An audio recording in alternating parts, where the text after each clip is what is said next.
This is way more trouble than I could have asked for. Or you could sit back and watch.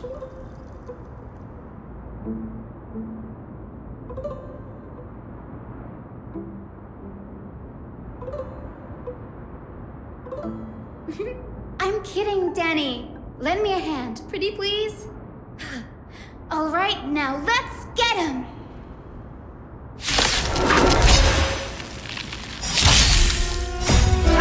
Accept your punishment.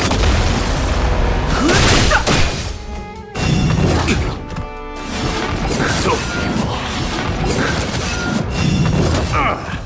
Receive divinity. I am struck. Forever doomed.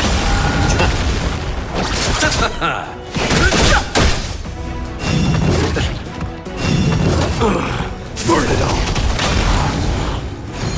It's just a little more shelter. Since you're already here, why not have a meal before Bloom. Repay.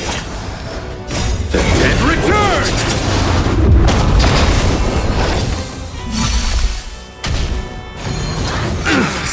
Conquer all land! It's just a twin in the sun. Accept your punishment.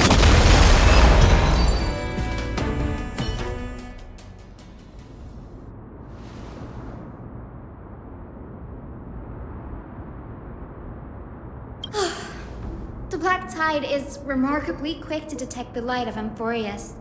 So or rather, the blessings of the Sky Priest in me, might have unknowingly called them to me. Anyway, never mind that for now. Here, you might want to have a look at this. I found it around here and thought it might be of interest to you.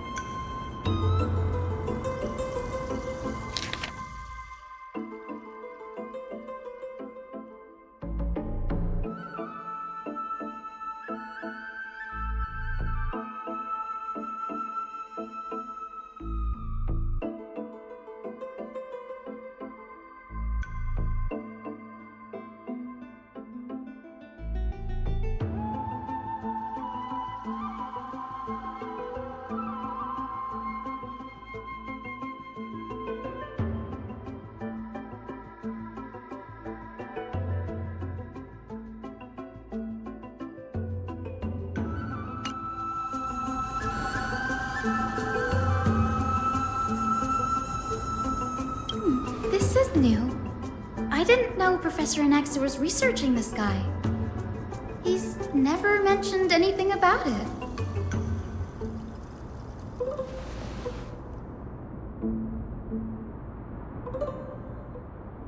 Might is an understatement.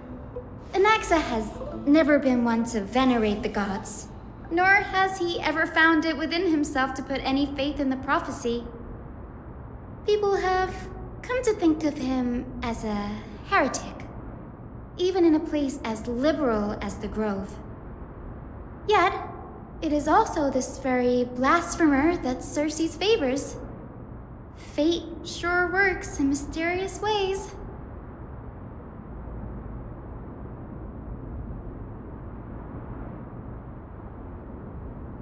Oh, let me have a look.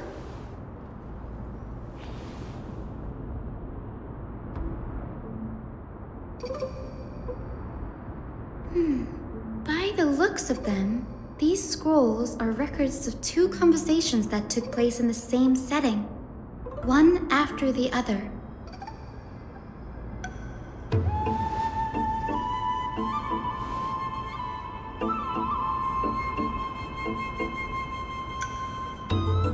Sure, go ahead.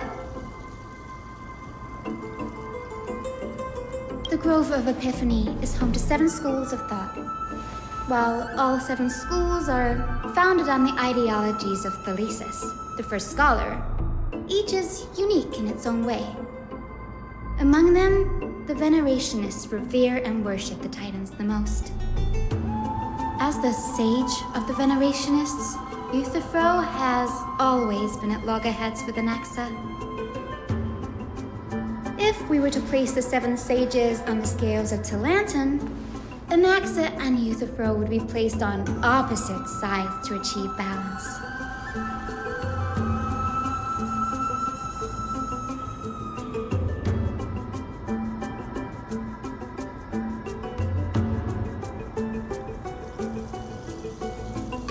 Nearly everyone in Amphorius has heard the story of the sky-ships by now. Aquila's stature is loftier than the heavens, and their divine retribution is merciless. That's why it's no use building giant skyfaring ships. Oh, but I do wonder if a supercharged mini treaty cannon could slip past their watch.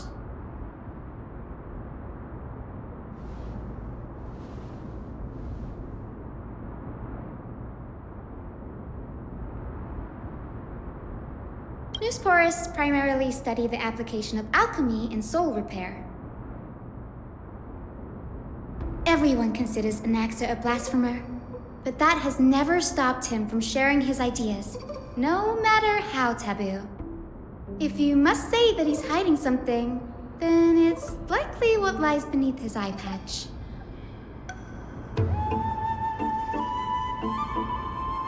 Anaxa often says that every failure brings us one step closer to the truth. Perhaps, to him, the crash of the sky ship carries a different interpretation. The firmament is not impenetrable. On the contrary, It was precisely because the sky ship represented the first step toward breaking free from the shackles of the earth that it provoked the wrath of the Sky Titan and brought divine punishment upon itself. It's a shame that the majority of the Grove's research on Aquila was headed by the Venerationists, with sacrificial rituals making up a predominant part of their findings.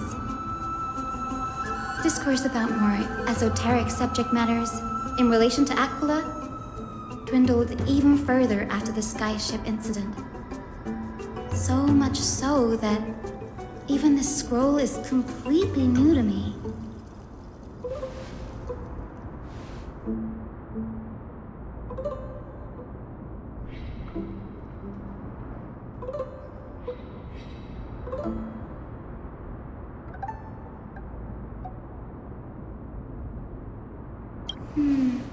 That's what I'd like to know. What are these experiments he's involved in?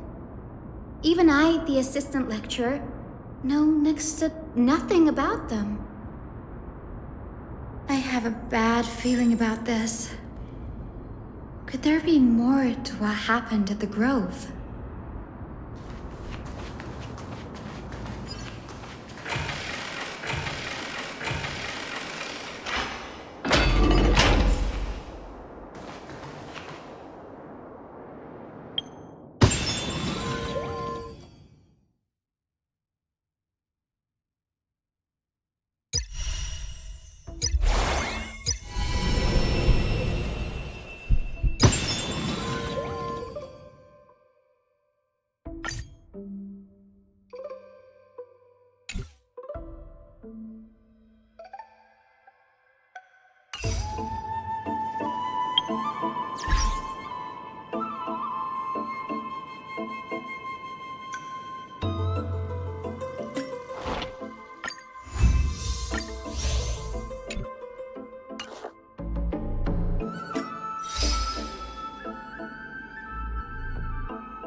is the Library of Philia, a place where the Grove stores its collection of tomes.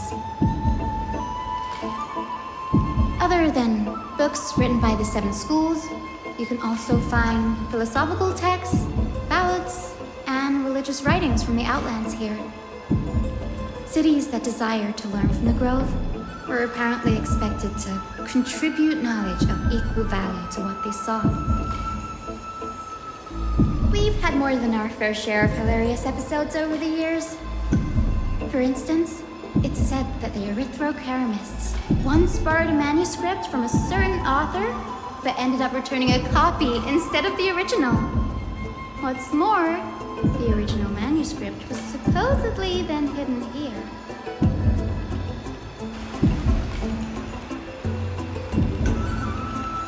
Nice? No need to hold yourself back, Danny. You can just tell it like it is. Their behavior was no different from bandits.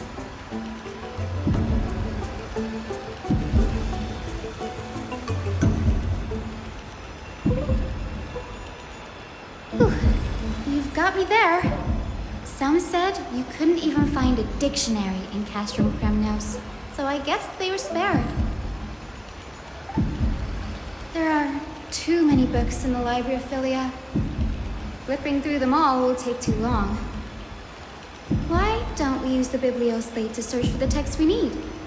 We can bring them back to Akama for reading after that.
In here. Whoa. Are these all complaints about him? I can already see what they must have written. Anaxa has no respect for the gods. His very existence undermines order in our society. They're probably all things like that.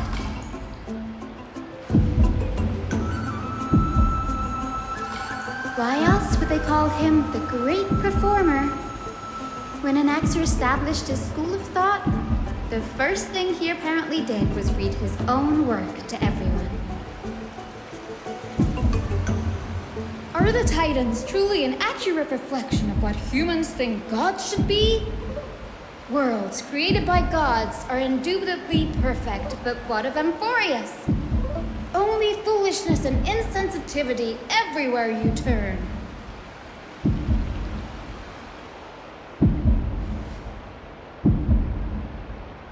They marched him straight to the seat of judgment before he could finish. Though what he took on in the end was more of a debate than an actual trial. He had to address every one of the scholar's allegations, or face expulsion from the Grove. The first allegation was... Do you agree that since the Titans created the heavens and earth, so the mountains, rivers, and seas must likewise be their creations?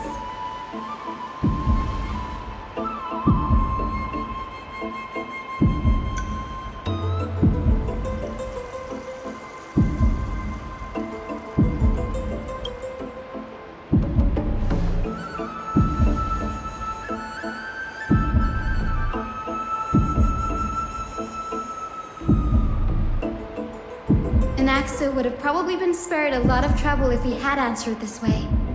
Instead, he quoted past instances of the Flame Chase journey and posited that humans have the potential to take over the divinity of Titans. Needless to say, his critics didn't take kindly to his answer, so they followed up with a second allegation. You claim to be studying souls, yet you are, in fact, defiling them and committing acts condemned by the gods. Do you admit it?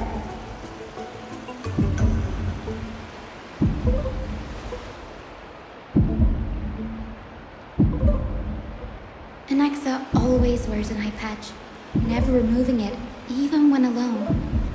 Some say he used one of his eyes as an alchemical ingredient.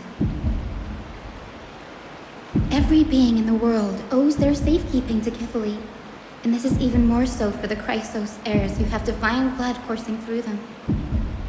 If he has really done something of that nature, then it'd indeed be sacrilegious. Thankfully, they had no way to prove it, so it amounted to nothing more than an allegation in the end. One by one, Anaxa engaged in wars of words against those who would challenge him. Toward the end, a scholar asked him, "Anaxagoras, have you any respect for the gods?" It was only after a brief silence that he answered, "I have never denied that Titans are meant to be noble constructs."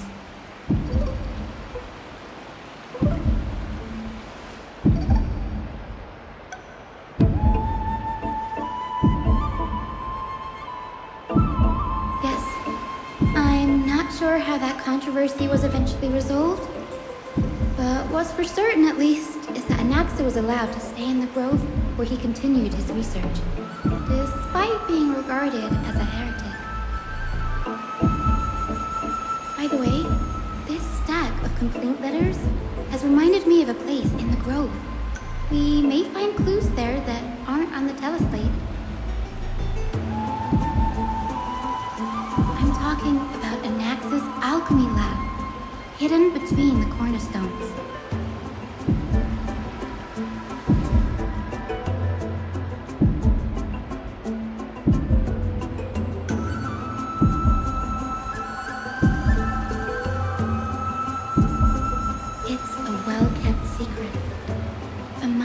Sages, excluding the nominal chief sage.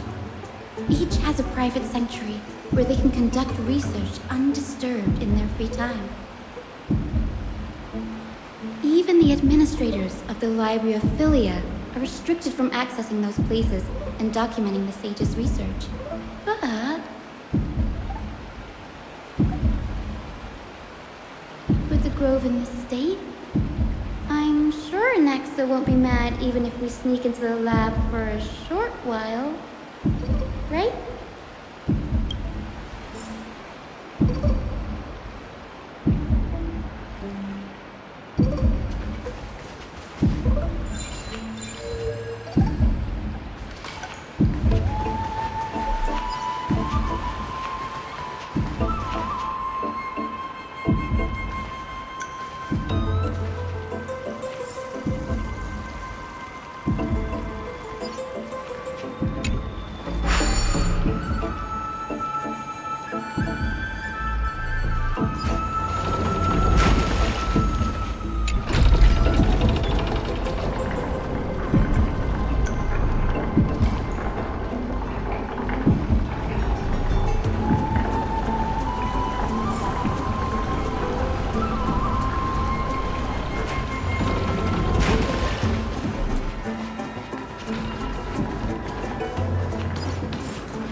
Place, but where is everything?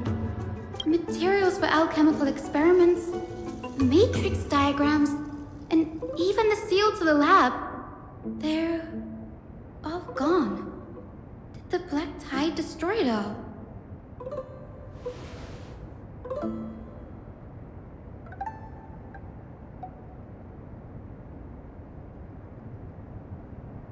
No, not even close. Not only are alchemy experiments high-risk activities, but Professor Anaxa also has a penchant for using bizarre materials. Students often saw him walk in looking right as rain, but come out covered in soot with his hair singed. Naturally, no one dared to come near this place. Huh? That bookshelf over there seems to be the only thing still intact.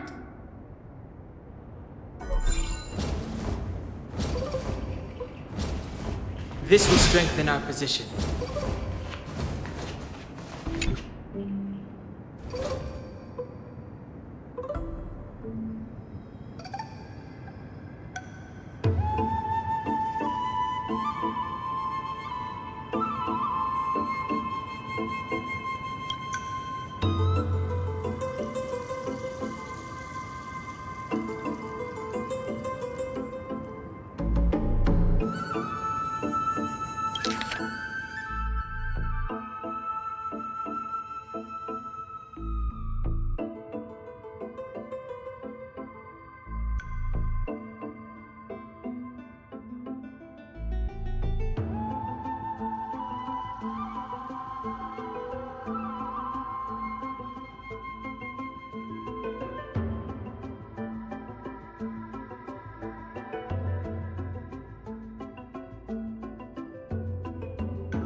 What's going on?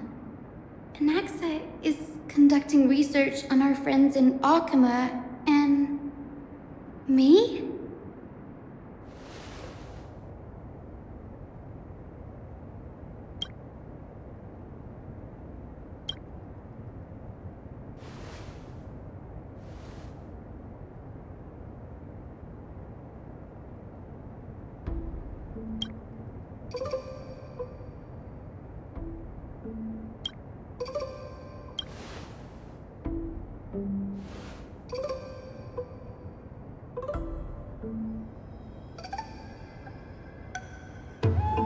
It wouldn't have been so strange if he had focused only on Cassie, given her own curiosity about her origins. Plus, considering that the new sporists have crafted omnipotent medicines capable of curing diseases, it also makes sense that he would conduct research on immortal Chrysos heirs. But now, it seems Anaxa's objective was never to create medicine, but to identify the origin of the golden blood and figure out its inner workings.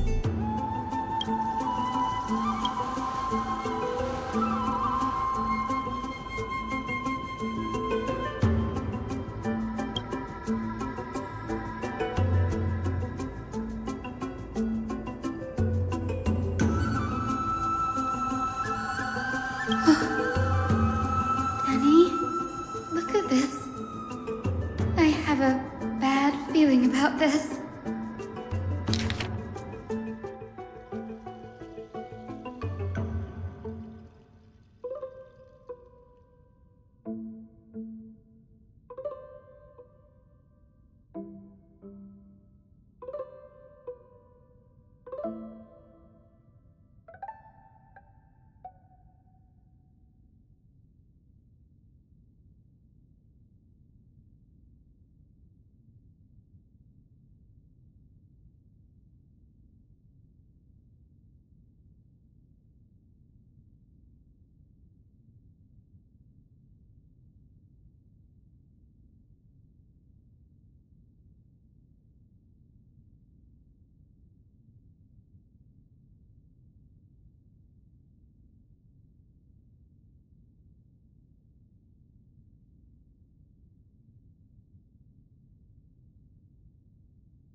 My biggest fear.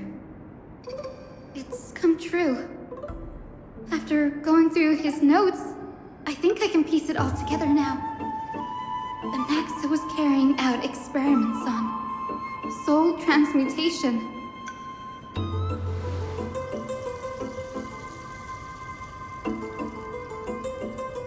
Yes, this is what he was secretly conducting research on.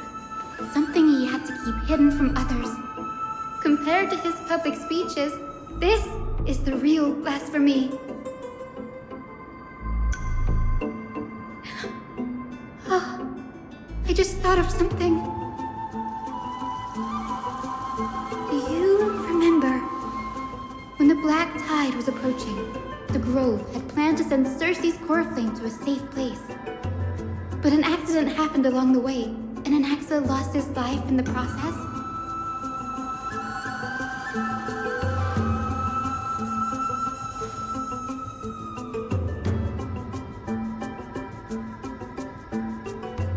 That's right.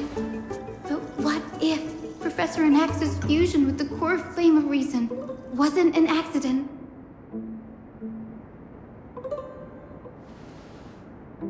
Put yourself in his shoes. Knowing that the Black Tide was closing in and your time was running out, what would you have done?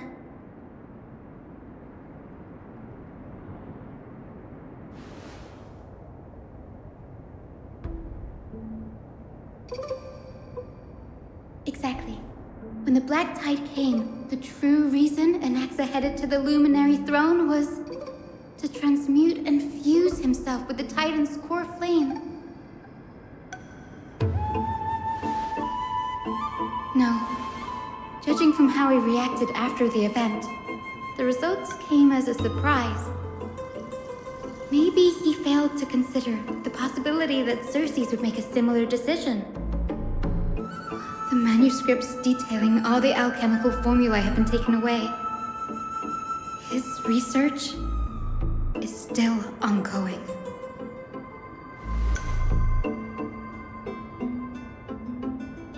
Like, what? There's only one Titan left in the world now. No. No way.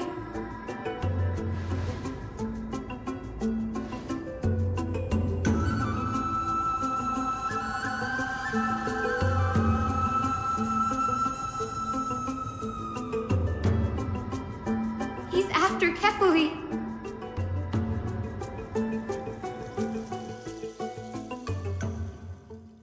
Sir, this sky above us, it's not real, is it? Of course not. This is just an image from a projection device used for educational purposes. A simple trick. The day-night cycle has been lost to this world. So that students like you may still learn about the night sky, astronomers have harnessed the Titan's miraculous power to manipulate the light, projecting the nights of the past here for you. Much like how the sky above the holy city is also illuminated by Kefali's dawn device. So, the skies of Akama are fake too.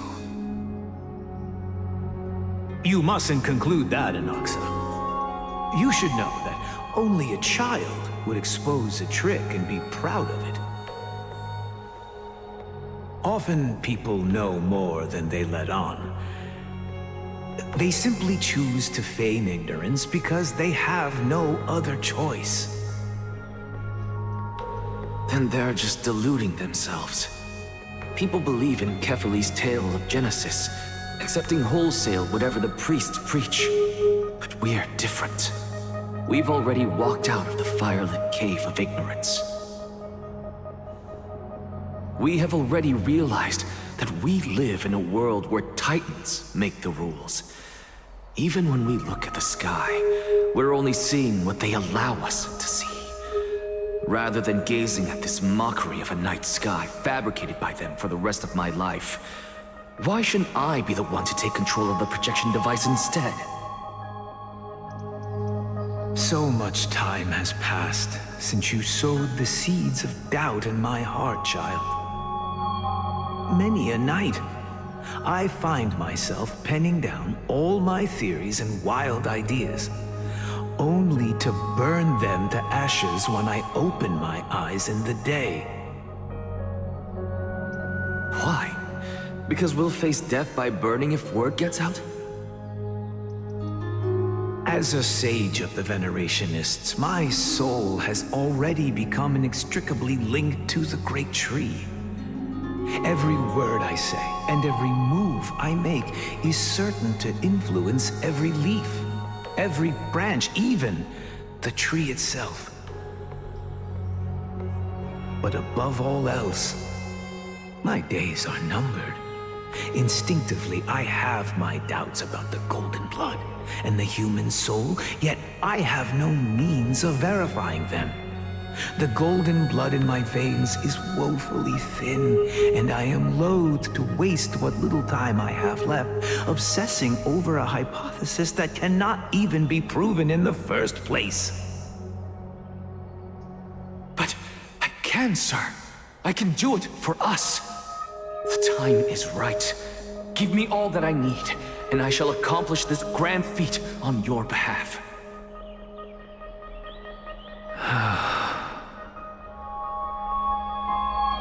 You're right. I shall do just that. In the next meeting of the sages, I will spare no efforts fighting for the rights you deserve.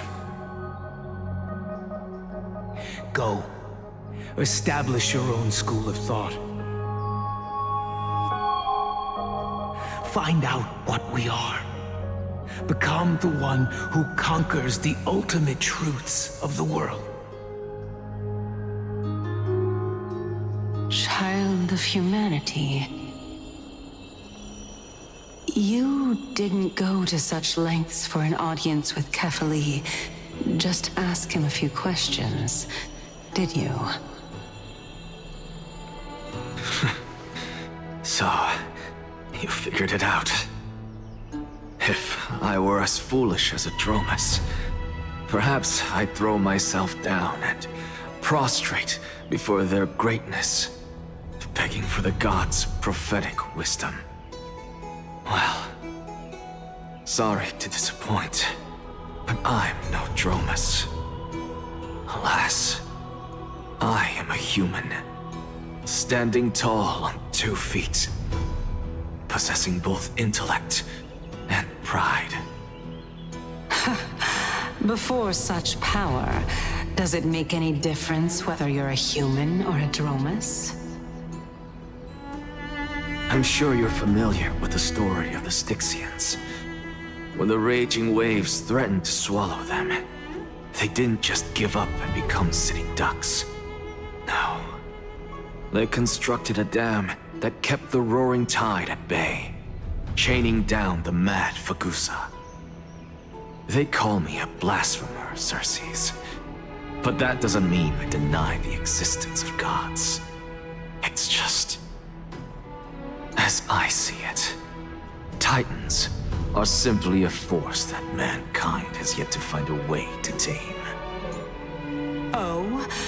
If power that rivals the Titans is what you crave, why not conform to the prophecy and brave the trial? Why stop at harnessing the power of the Titans when I can do so much more? The source of life is what I wish to grasp, to understand what makes up the soul, and to learn what we really are. Thanks to you, I've had the chance to personally verify, in more ways than one, that the soul indeed ceases to exist in death. But where there is death, there is life. And where there is an end, there must also be a beginning. How then is a soul born? That was the only unknown variable left in my calculations. And by the sound of it, you have already formed a conjecture. No. I have already drawn a conclusion. In my journey unto death just now, I finally saw the answer with my own eyes. Professor Anaxa, I'm here. His life hangs by a thread. I must ask you to refrain from taking any unnecessary steps. Of course. I'll bring this to a conclusive end, and give you the answer you so desire. However, in accordance with the principle of equivalent exchange, I must also demand from you what I need. As you wish. Don't you care to know what the price might be? It's a matter of uncovering the truth about the Death Titan and his survival.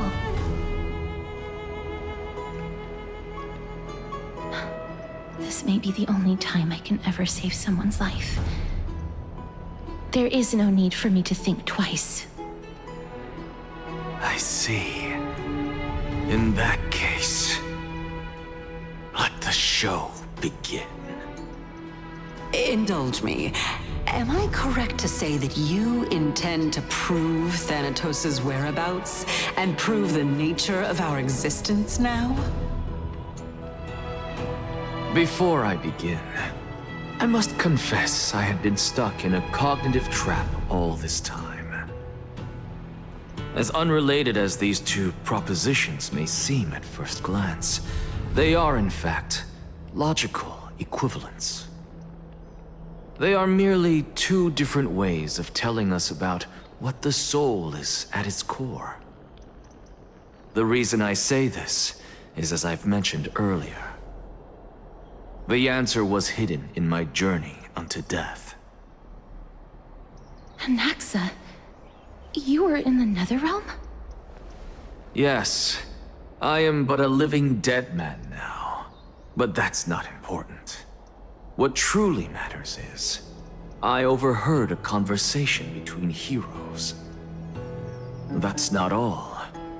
Remember how I said you were a part of that conversation too, Circes? And I've told you that I have no recollection of such an event. That was likely just an illusion conjured up by the mind of a dying man.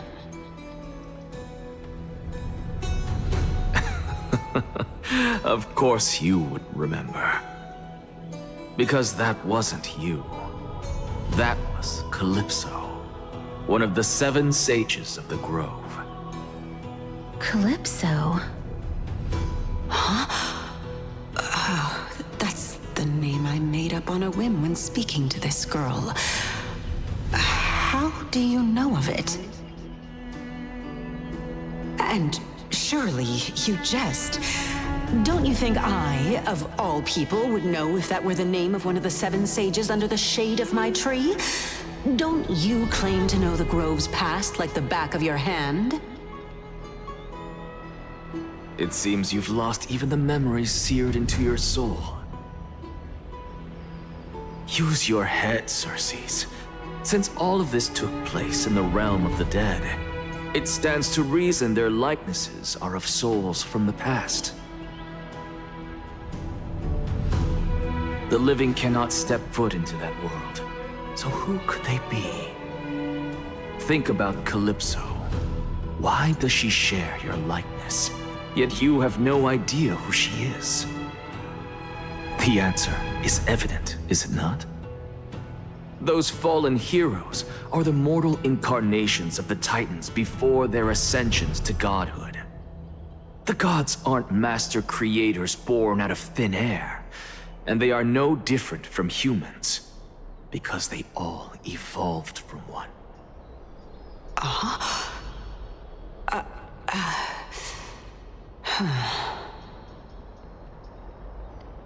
Does this answer disappoint you? Yes, because you've answered nothing. If I truly was once human, as you claim, then where do the children of humanity come from? even on the off chance that you speak the truth, this brings us no closer to grasping Thanatos' whereabouts. How are we to find them? I knew you would say that. But it matters not. I know what I'm doing. Actually, why don't we have this supreme being standing before us tell us everything? You can revive a Titan? Humans cannot return from the dead. Neither can gods. But all we need to do is look at this from a different perspective, and the problem will resolve itself. The solution is simple. Just like what you did to me. If I'm reborn as Kefali, I can rebuild the world and all within it as they once did. Simple, is it not?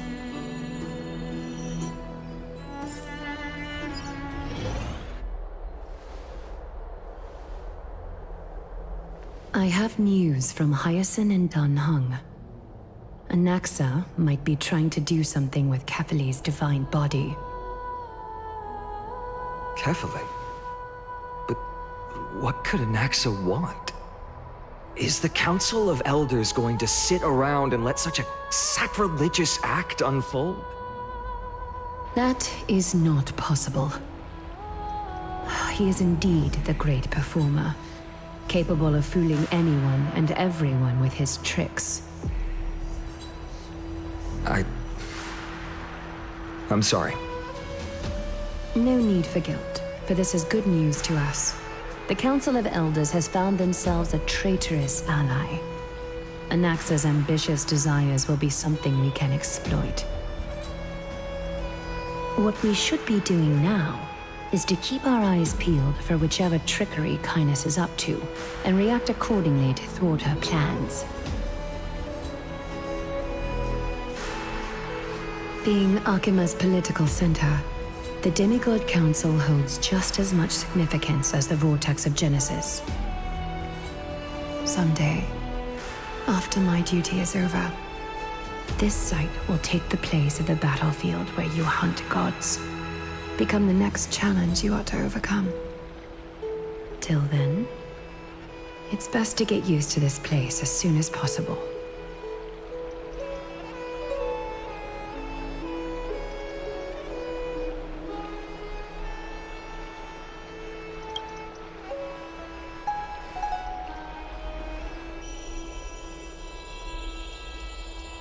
Preposterous! The Christos heirs only have their standing because of the Council of Elders! How dare they trample over it!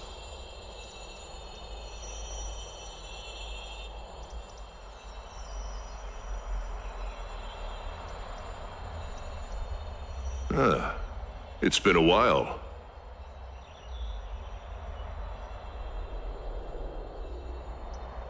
What is that supposed to mean? Is this really the sort of person that the young lord praised as a ferocious warrior?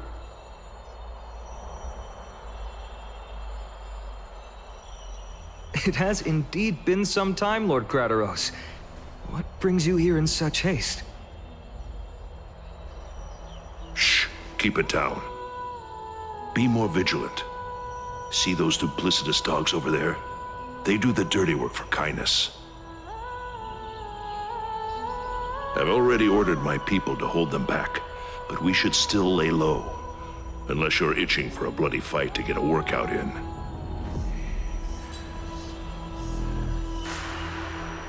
My bad. So, did something happen? Did you hear thunderclaps last night?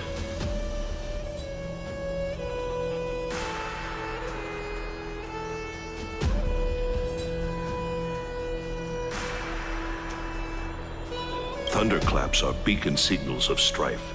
They are a message from the young lord. He threw a spear bearing several words at Akama. Watch out. The Flame Reaver is back. I guessed as much. We didn't actually kill them back at the Kremnos Arena. I figured this is something you would want to know.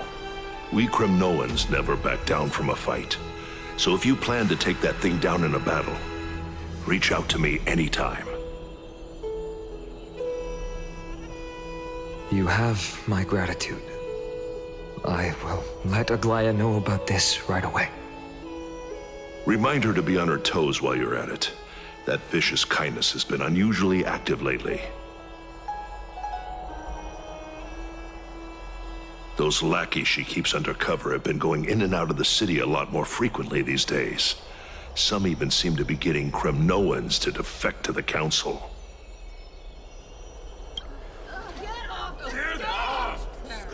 How dare you! Don't place that!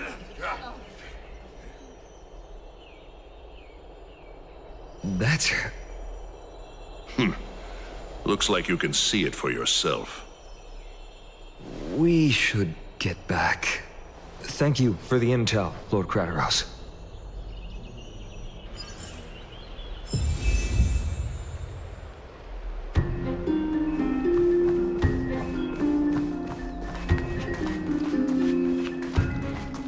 By Catholic into Lenten above, as the Theoros I have observed. Virtuous citizens of Akama, Fine and Vides, Elysiae, and the Outlander are heading toward us.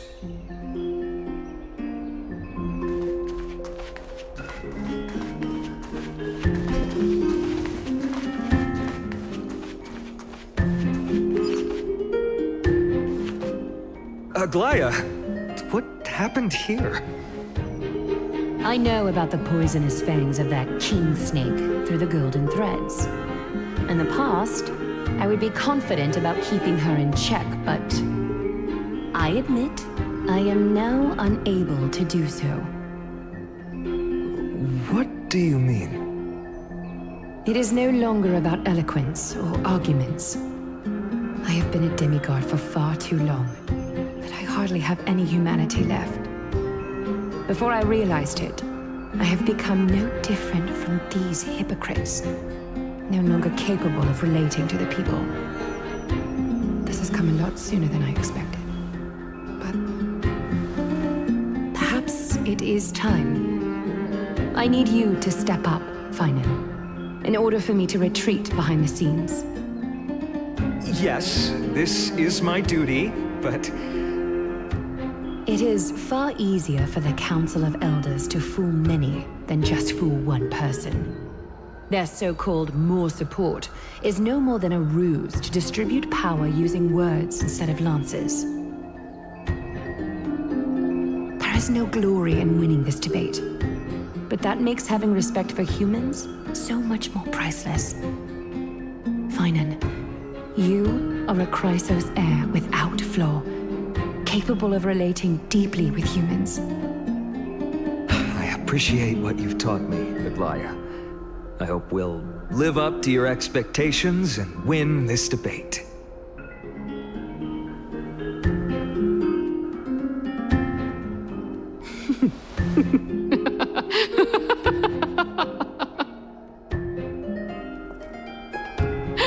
Oh, you've done well, Lord Calictus. Let me take over and personally close this debate for today.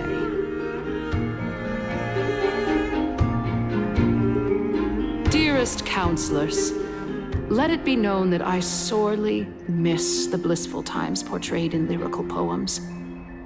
Back then, Amphorius was home to nearly 1,000 cities, each with their own local faith, while gods walked the earth and shared close bonds with humans. Yet, in the present, people from all over are forced to leave their homeland to seek refuge in the holy city, where they hope to rest under Kefali's protection. All of us have long been in the same boat, with no way out of this plight. We didn't have a choice in the past, but now, the Council of Elders brings to the table a new possibility. All I have left is one question for you. Would you rather strive toward the unheard of Era Nova? or return to the prosperous era Chrysia of our past. Make your choice. Now, which of the two would lead mortals to an ideal future?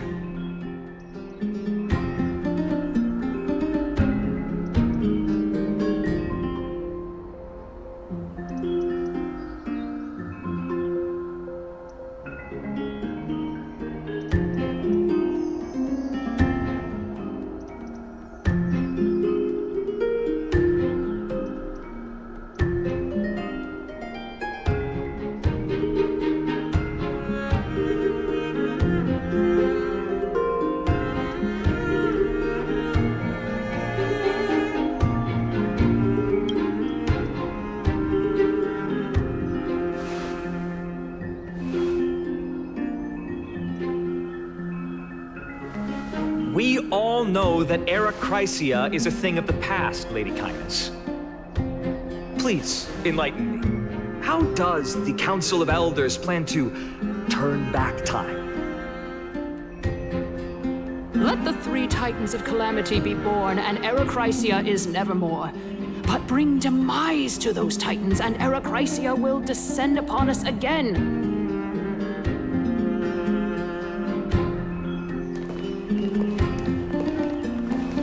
Know that the Council of Elders is never one to make empty promises. Look at who we have on our side. Anaxagoras, one of the Grove's 7 sages, and Castorus, Idonia's goddess of death. With the help of these two heroes, I can promise all of you that Era Chrysia will exist once more.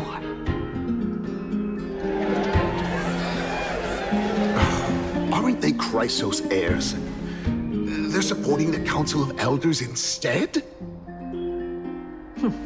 It's clear from the start that these heroes do not get along well in their group. All the more proof that Aglaia is unfit to speak on behalf of every Chrysos heir. I am in favor of Era Chrysia.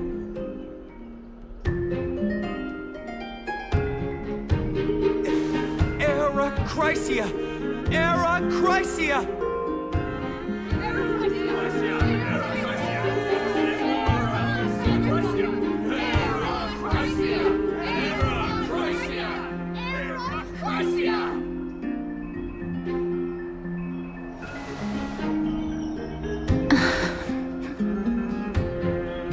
Castorus? Why are you standing over there? You finally arrived, Anaxa. So have you, Cass. Don't worry, Aglaia. Well, I know that you have many queries. Could you continue to converse like how the citizens normally do? Tell me, dear citizens, if we successfully retrieve and return Thanatos' core flame without anyone passing the Death Titan's trial, what would happen next? The answer is simple. We will have a chance to rid the world of death and bring Amphorius back to an era when all beings live forever. We'll usher in a new future that will be entirely different from the flame chase journey. He's one of the 7 sages. That's impossible. I really don't believe Your proposal is much too idealistic. As long as the Black Tide still exists, how can we go back to the old days? Remember what I previously said? Kefali's core flame is guarded by the secret power of the Council of Elders. Plus, Fagusa's water curtain will be able to block out any external perceptions. Tell me, dear citizens, have any of you ever seen even a glimpse of the threat that this person is talking about anywhere within the walls of this majestic holy city?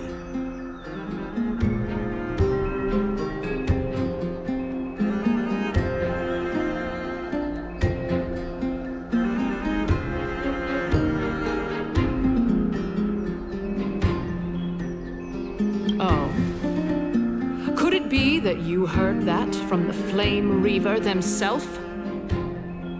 Citizens, let's loudly sing the blessed hymn. Oh, beautiful old world, where are you now? Oh, legendary Erechrysia, return to the mortal realm!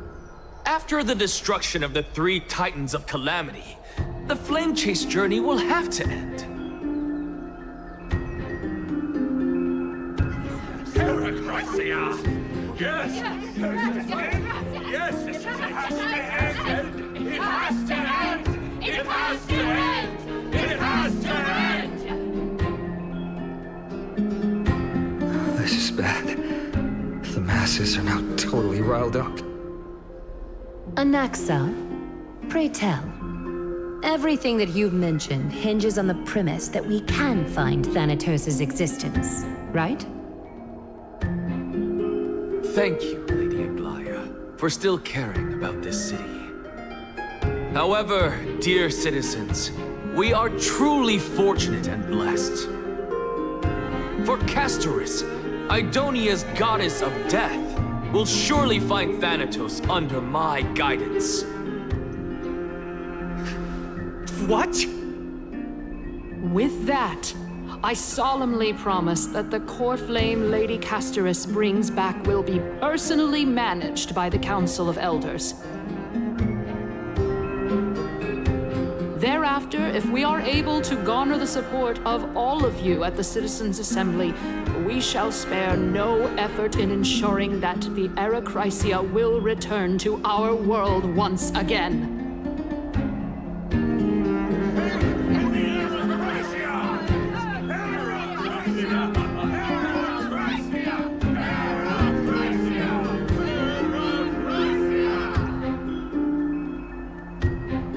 With the balance shattered, the result is clear. Buy carefully into Lenten above, as the Theoros I have observed. Akama has chosen her destiny. The issue up for discussion at this Citizens' Assembly shall be modified to the suspension of the Flame Chase journey. This resolution shall be put up on the Wall of Heroes, such that all citizens are aware of the city's way forward.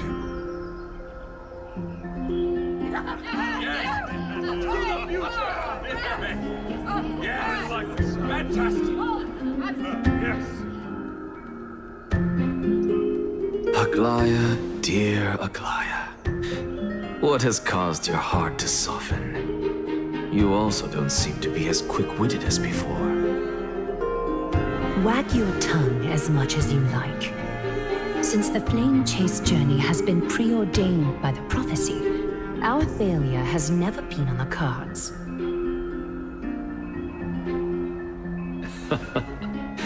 Well then, I guess we'll find out if that's true at the Citizens' Assembly.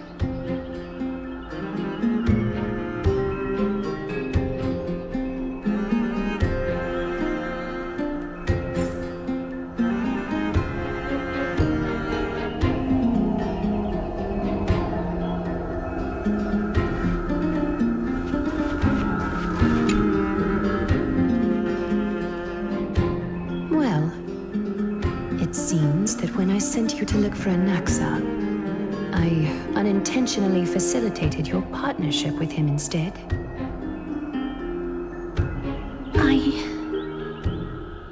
My apologies, everyone. I know that you have many questions to ask me. I will answer them to the best of my knowledge. In that case, please tell us as much as you can.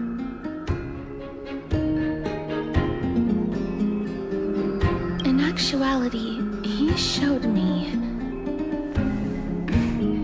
a past that was both long and heavy. The reason I say this is as I've mentioned earlier. The answer was hidden in my journey unto death. Anaxa, you were in the Netherrealm? Yes. I am but a living dead man now, but that's not important. What truly matters is, I overheard a conversation between heroes.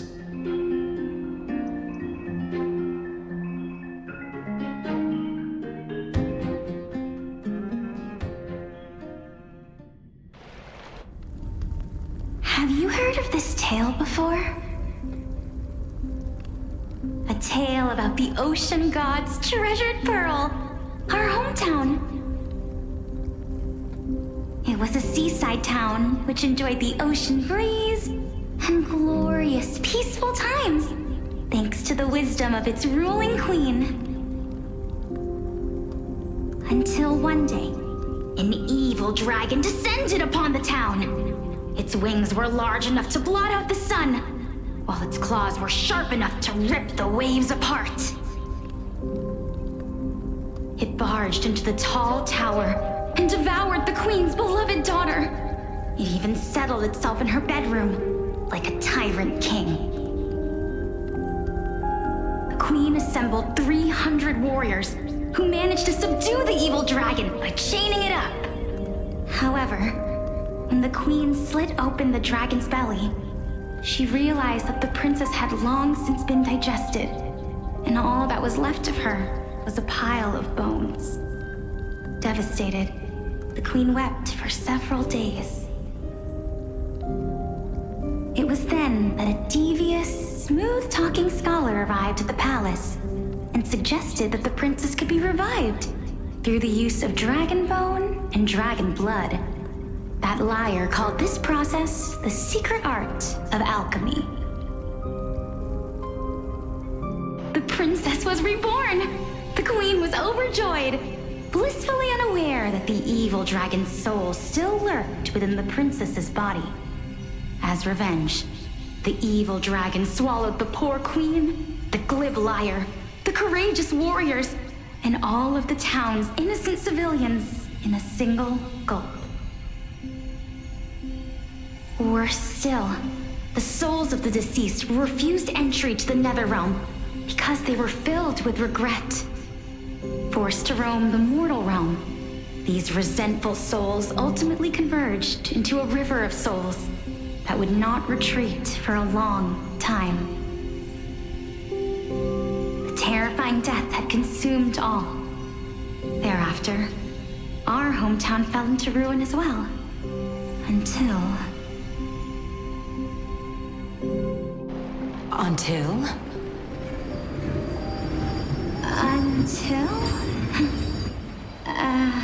Actually, I don't know what happened next either. Oh, my. It seems that you still like to whet people's appetites even after all this time, Pelixia. So, according to your story, this is how I used to look? It's practically a mirror image. And yet, what exactly is this? A miracle that I created with alchemy. As for what it is and how I was able to accomplish it, I'll keep the answers to myself for now. Oh, my goodness. Is this cliffhanger really necessary?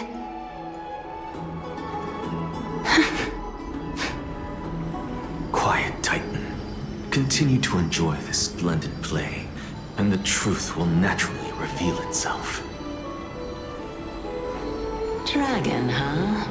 I've heard this legend before. In that case, what do you think of it?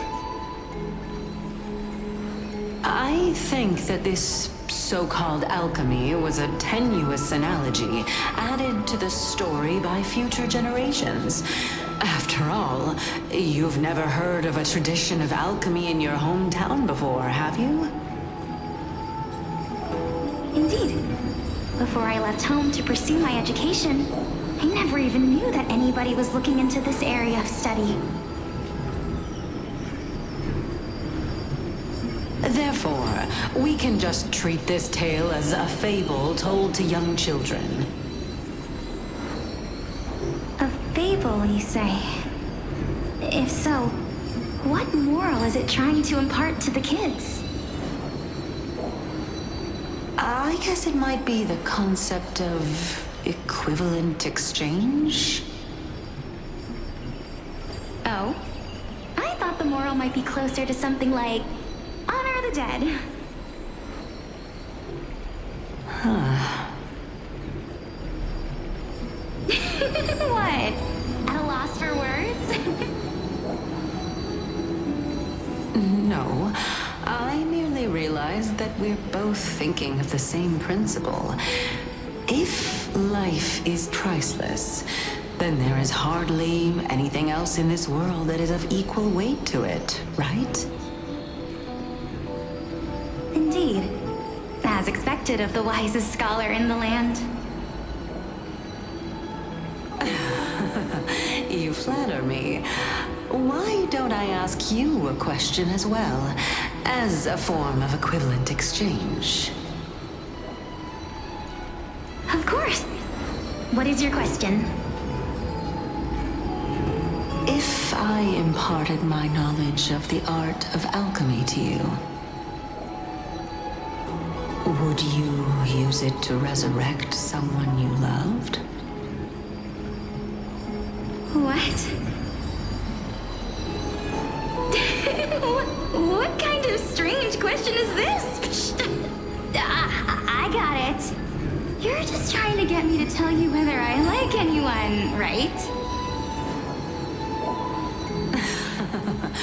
Let's just leave it at that. That was rude of me. Yes, I would. Oh? Death is inevitable. In the days to come, I'm certain that someone whom I cherish deeply will leave me for good.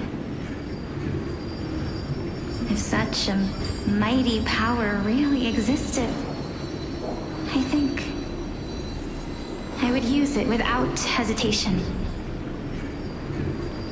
After all, you, me, and the rest will all have to face that fateful moment eventually.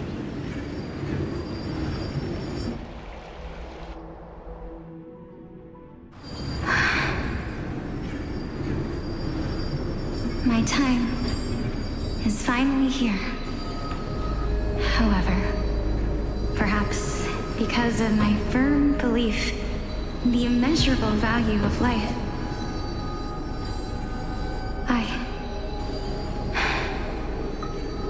I am unable to complete the trial. You shall wither, and through that, the dead will sprout again from the remains and be reborn with the dead flame. It is a pity that fate is such a cruel mistress. Is there no other way of interpreting those words? I'm afraid that the meaning is clear. Between my sister and me, one must pay the price. Our trial can only be completed when the one chosen sacrifices her life.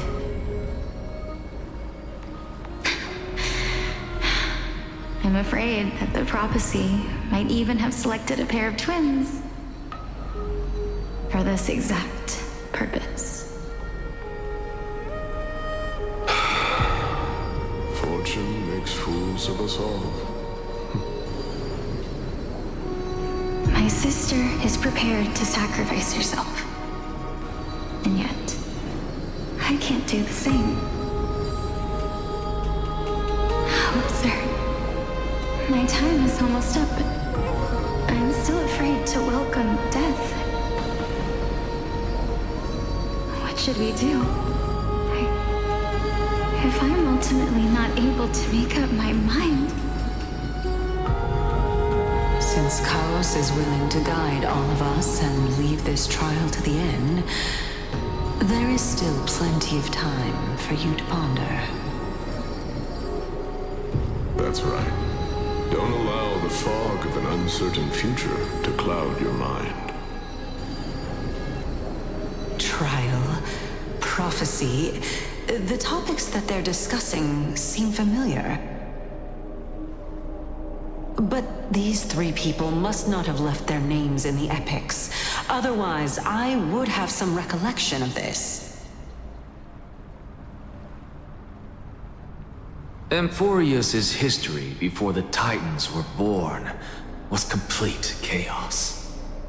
Is that not strange by itself? I have long held 3 hypotheses about this.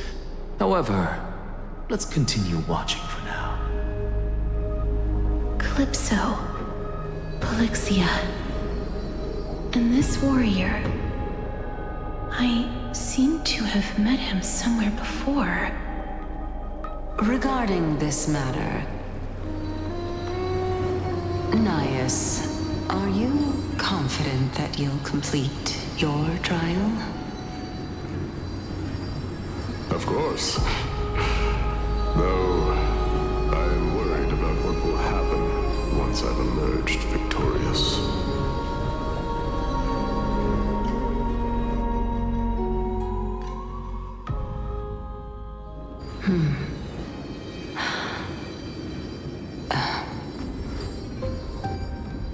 Looks like you have made up your mind. Yes, this is the safest course of action. Completely separating courage, honor, tenacity, sacrifice, and reason. You really know how to make things difficult.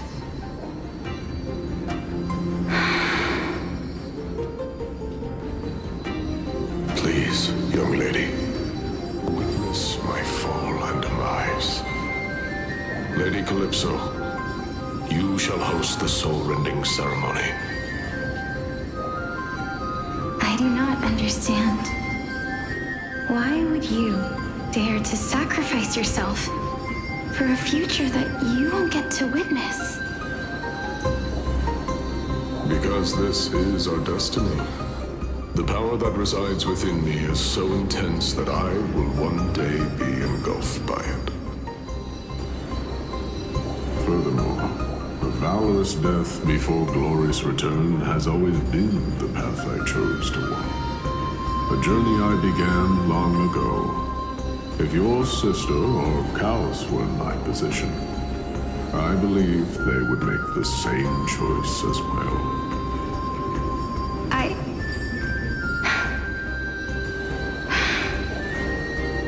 I'm not that brave.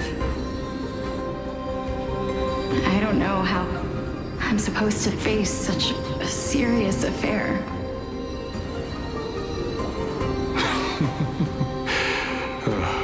Despite being Death's chosen one, it seems you still don't know how to face it. Let's chat, young lady. Perhaps I shouldn't end my journey so hastily. Since there's still time, I'm not worried about letting fate wait a little longer. Of course. This warrior is Lord Nias. As the embodiment of Nikador's divinity, he entrusted his life to us and allowed humankind to end his madness. That means that what I'm currently seeing before my eyes is, in fact... Looks like one hypothesis of mine has already been proven true. These heroes are the true forms of the Titans, before they attain their divinity. If so, the chosen one of death that he speaks of is actually... Polixia? Is the previous form of Thanatos? But her appearance... If this is true, as long as we can find out where she went, we'll naturally be able to figure out the location of the Death Titan.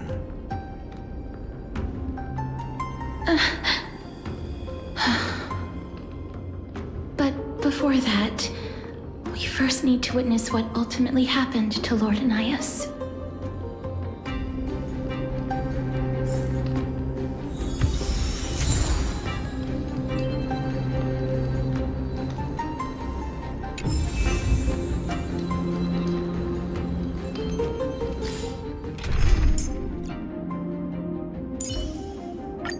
Lord Mighty.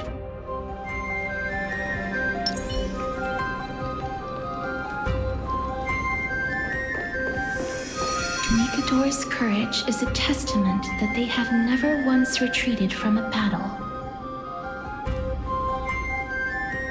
I've heard that these words are still engraved in Castrum Kremnos even today. It didn't occur to me that they were actually part of an alchemical formula.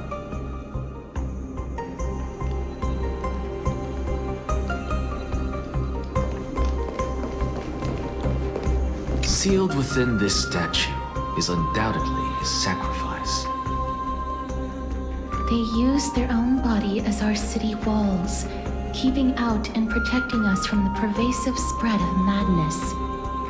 They are acutely aware that if the end times were to arrive, there would be nothing left in this world to conquer.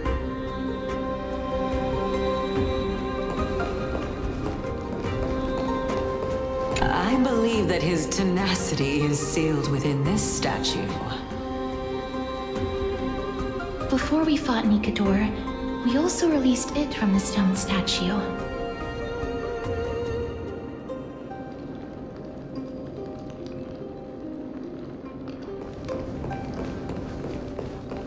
Lord Nias's honor is sealed here. Incredible. The honor in this child's soul is so light.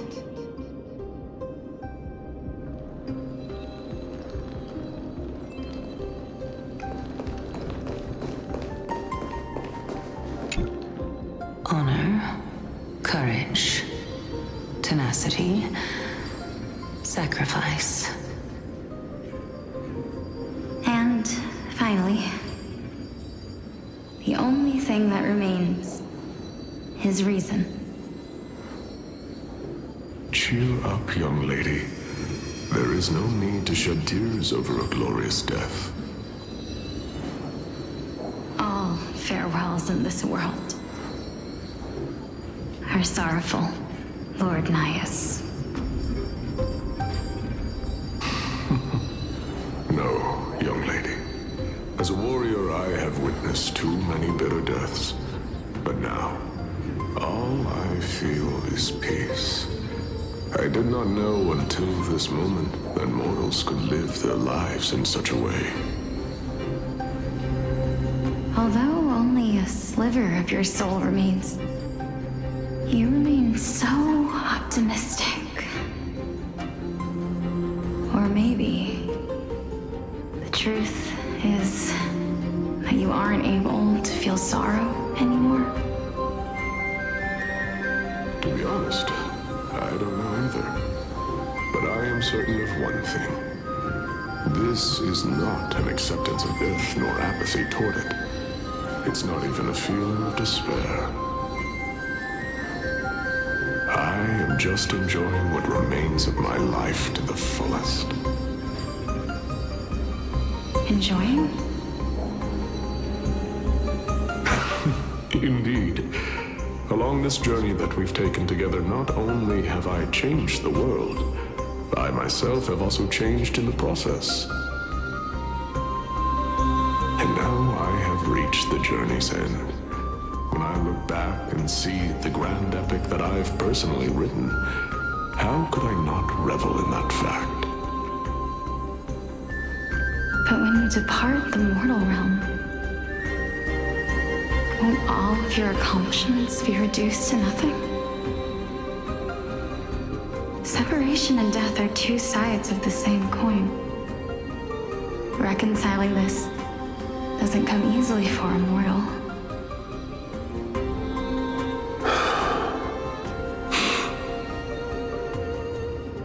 Finally, let me recount to you a story of mine, young lady. The first time I returned from the battlefield, I felt extremely hollow. The calamity had devoured everybody on the battlefield but me. When I returned to the city alone, the citizens held a banquet for me that was far from pleasant.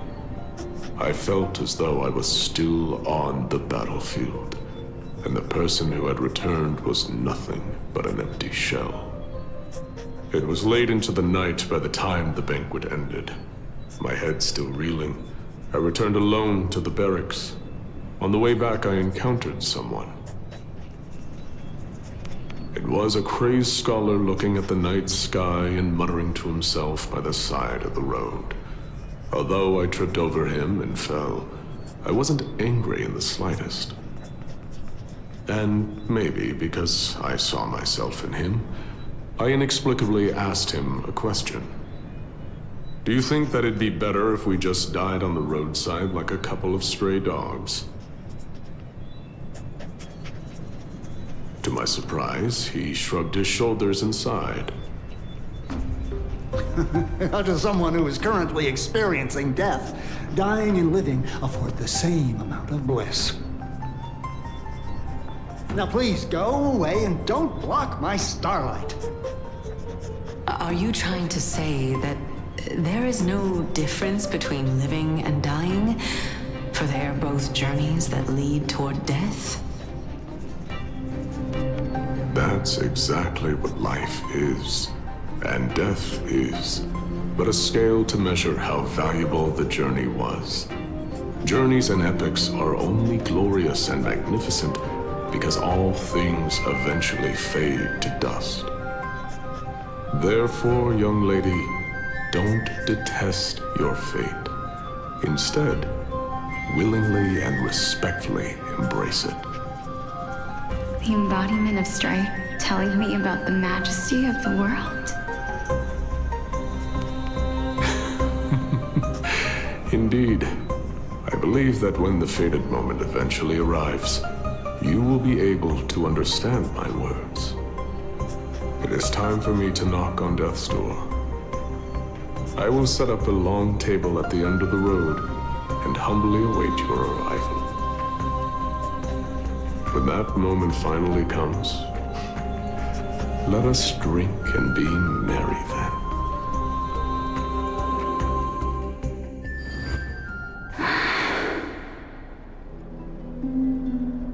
I knew this day would eventually come.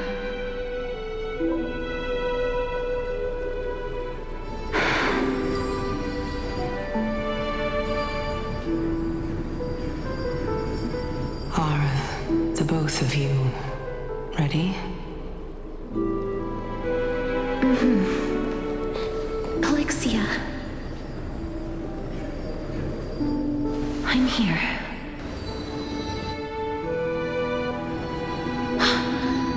What? This...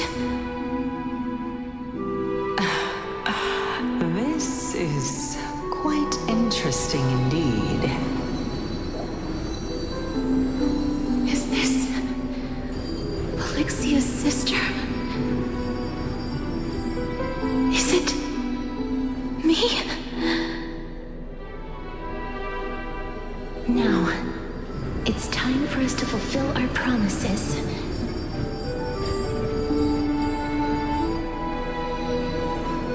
Are you afraid?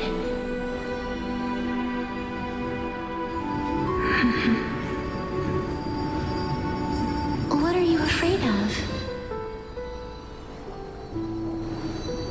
That I won't be able to do it.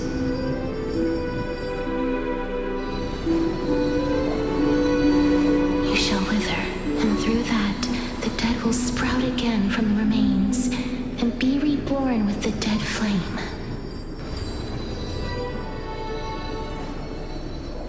As foretold in the prophecy, and according to our vows, once it all ends, we must face our fated moment head-on. Even if it was prophesized, do we have no say in the matter?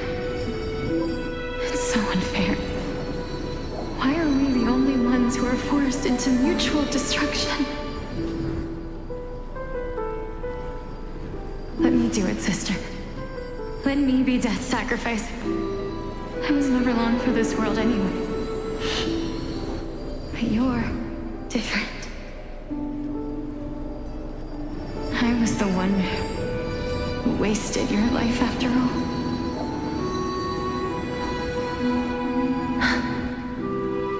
You're wrong, Polixia.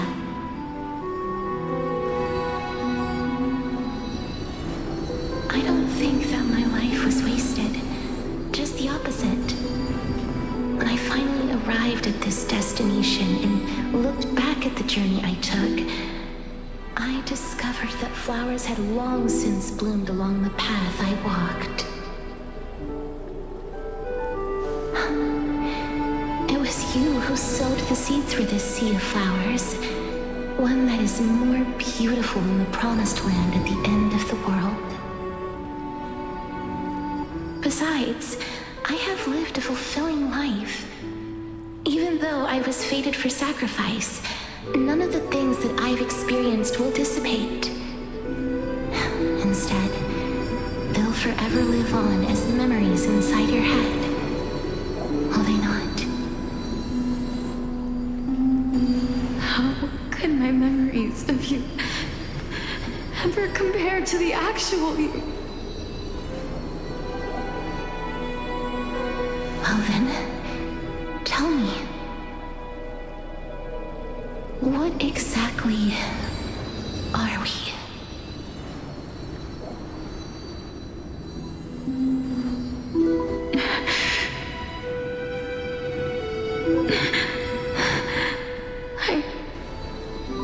I don't know. I don't know either. But regardless of what the answer is, regardless of how we're shaped by others, or even by this world, ever since we were born, the fact that we existed was predestined, and nothing could erase it. This is why I will always, always be by your side. We're twins, after all.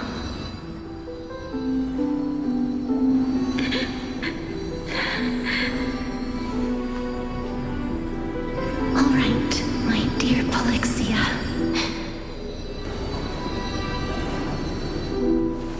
It's time to extract my heart and light the flame of death. After that, use it to plant the first bud in the prophesied new world.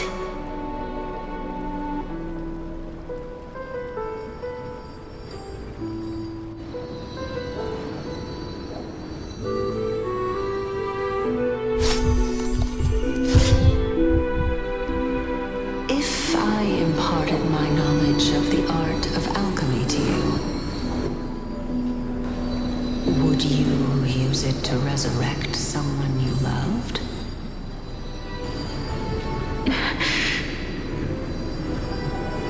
Death is inevitable.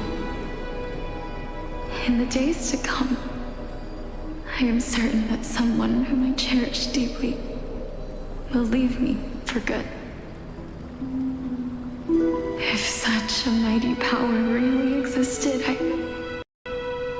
think I would use it without hesitation. Even now, my answer remains the same. This is why, sister, I promise you, in the prophesied new world, I shall plant the first bud on your behalf. Go now. Return to the ocean god's treasured pearl, our hometown. I shall open wide the entrance to the Netherrealm and grant you a second life. The living beings on this earth shall respond to my call and lead you to the sacred daylight. Remember, do not look back on the land of the dead. Do not stop moving. In the new world promised by the prophecy, march toward your new life. Ask for the price of our equivalent exchange. Let me be the one to pay it.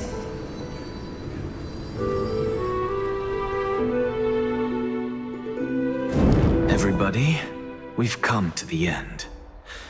Unfortunately, I am not compatible with the Supreme Being, so I was unable to completely fuse their soul into my own body. However, being able to glean all this from them is exciting enough. I'm certain of this now. Before the Titans that we are well acquainted with were born, a group of heroes roamed the land. These heroes followed a prophecy and took possession of divine authorities one by one, until they eventually became the pantheon of the new world. Just like the flame chase journey of today, Amphorius' history is cyclical in nature.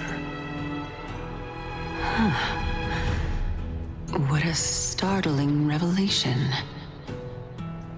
This means that the demigods, who bear the core flames, will also become the new Titans at the world's end, thereby shaping a new world? I believe that this is the truth behind the Era Nova, as mentioned in the prophecy. This is utterly unbelievable. Besides, those twins in the past, even if they really are Thanatos, their whereabouts are still unknown even today. Are their whereabouts truly unknown?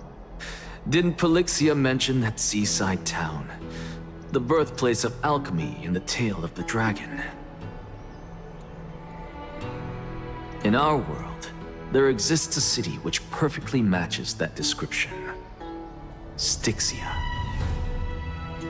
But the people there worship Fagusa and bear no relation to Thanatos.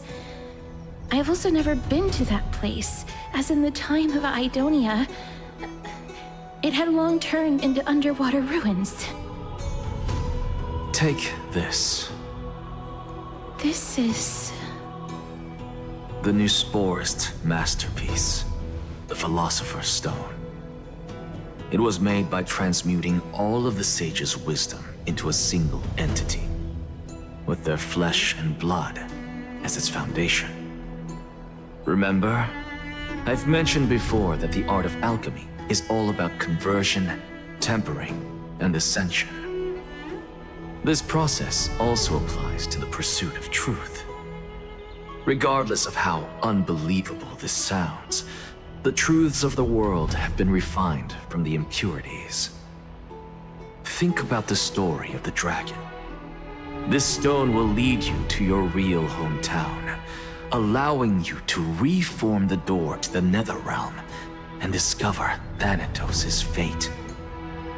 You still look as confident in your victory as ever. But what if your conjecture is wrong? Simple. I shall merely admit to the entire world that my experiment was a failure. However, my line of thinking will not fail because I have already planted the seeds of doubt into the hearts of the masses. Actions speak louder than words, Castoris. With the assembly about to begin, don't forget the promise you've made. I've already searched for so long. I'm willing to try one more time. While we converse, his life is also slowly slipping away. But before I leave, I have another question. What exactly did we witness just now?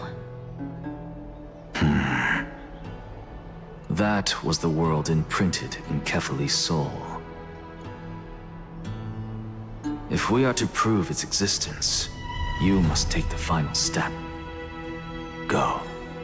do not disappoint me. I understand. Hey, child of humanity. Don't get antsy. I still remember the question you posed to me. As a scholar, I do not wish to offer up ambiguous conclusions. Let's discuss this topic again when she manages to find the evidence. I merely wanted to ask, was that stone transmuted from your heart? If so, rebirth is no longer an option for you. Why not? When I was a child, I lost someone dear to me. When I was a teenager, I lost my faith. A while back, although you saved my life, I also lost my soul in the process. Now I'm merely forsaking my body. What's the big deal? Why are you always finding ways to die? Isn't it good to be alive? This is but a necessary sacrifice on my path to transform into the purest of them all. Can someone who's dead even claim to be the purest of them all? Furthermore, if your hypothesis is proven correct, does it not just confirm that the myths are true, and thereby invalidate all your theories? No, it's just the opposite. If my hypothesis is correct, it means that I can actually ascend to godhood and reshape this absurd world that you all have created.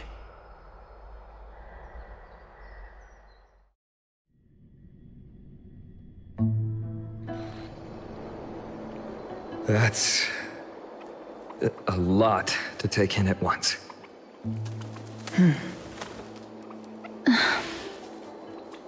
Lady Aglaya, please, let me explain. Go on. You know that the core flame of death has always been the greatest unknown regarding the Era Nova, which is why both you and Kindness desire to gain the power to control that core flame in the approaching Citizens' Assembly. Professor Anaxa has come to a consensus with Kindness.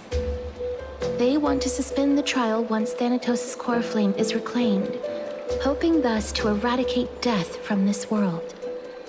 If they're successful, then the flame chase journey will cease, and Akama can enjoy everlasting peace. But I know this runs counter to your wishes. So long as we do not usher in Era Nova, the Black Tide will never be eradicated.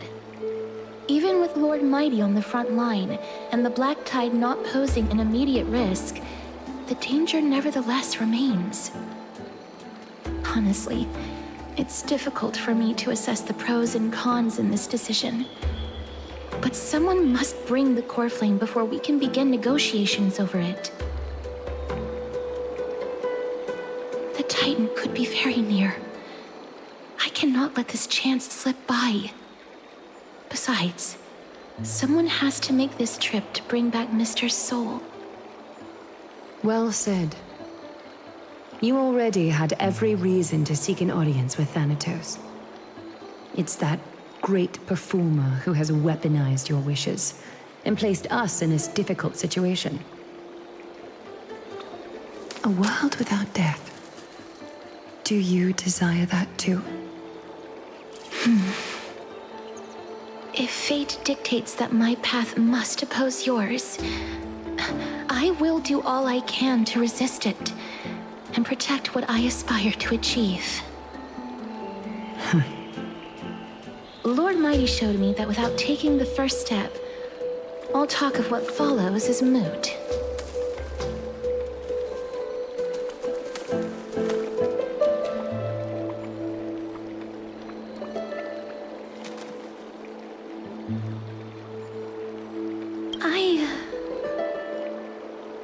I have always hoped to hear you speak your mind, Cass. And I am glad to have heard your true thoughts. Styxia. I visited that place in the past. Though it is now an island surrounded by the river of Soul's torrents, it's not hard to see its former splendor. Go. I will not stand in your way. As for you, you are someone who has cheated death. I believe you have more than enough reason to make the trip with Casterus and meet the god of death himself. Casterus, I too look forward to your journey. I wonder what kinds of new interpretations your completed story will bring to the Flame Chase journey. Thank you, Lady Eclia. I hate to put a damper on this heartwarming moment, but if Styxia is now an island surrounded by the river of Soul's torrents, then how do we find a way in? Lady Trebe is probably... The answer is quite simple. In the Mids, Zagreus once made the domain of the dead their treasure vault. That is to say, they could enter and leave the Netherrealm as they pleased. And if they could do that, then it follows that the demigod who inherited their divinity must be capable of the same. I'll see you at Marmorial Palace at Action Hour tomorrow. Cypher shall be your guide to finding that ancient city.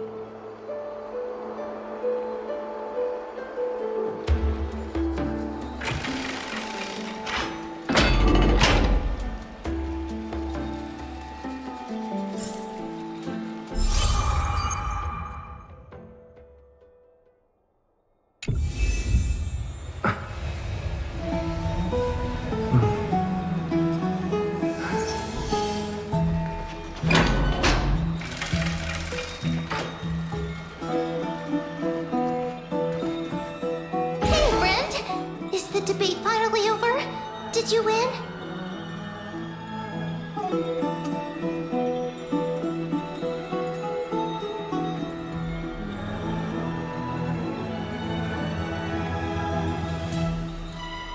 What a glorious defeat. You sure know how to look on the bright side. Well, moving on. I was hard at work even while you were at the debate. I borrowed a mountain of books from Cass to see if I could find a way to solve your problem. Let's see. I still have... only 32 books to go. Really? Oh, that's fantastic news. I knew it. Hard work always pays off. Especially if you're as diligent as Ma'am. I feel like a huge burden has finally been lifted off my shoulders. Why are my eyelids so heavy all of a sudden?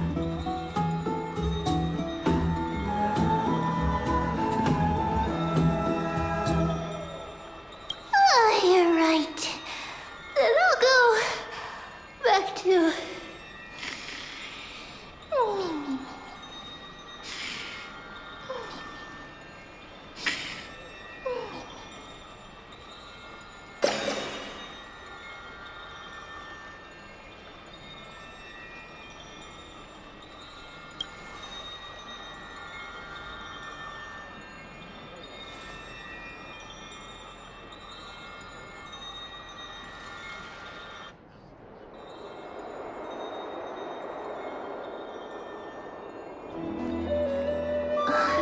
Cass?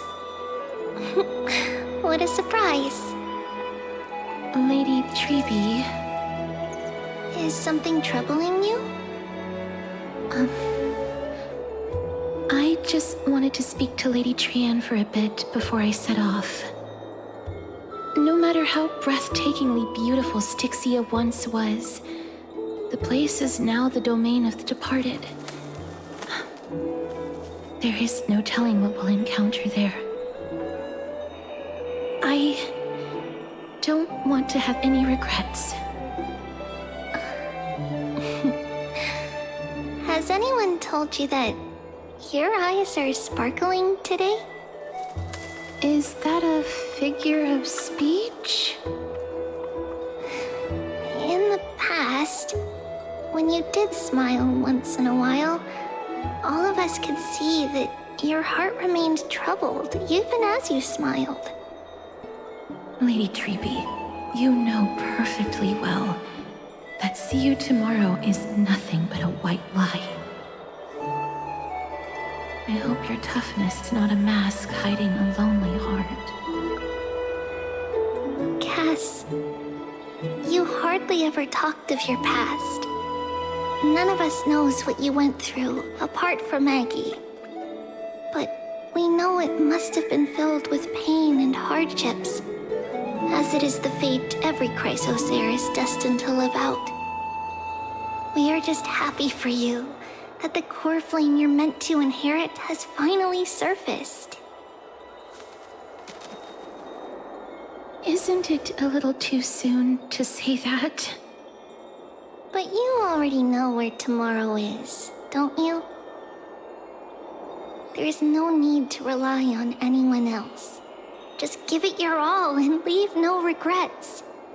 We have always believed that your embrace is just as warm as everyone else's. Because we embrace others to comfort them. And Cass, you're the kindest Chrysosaur we know. Thank you, Lady Treeby. This feeling... it's hard to put into words. I suddenly found myself with so many wishes. So much I want to accomplish before setting off. Then go do it, Cass. Trian was actually working on a surprise gift for you. It's a pity she didn't get to finish it. But now Trinan and I are working on it, and we'll make sure to give it to you. So, let's meet back here when you return from Styxia. Safe travels. See you tomorrow!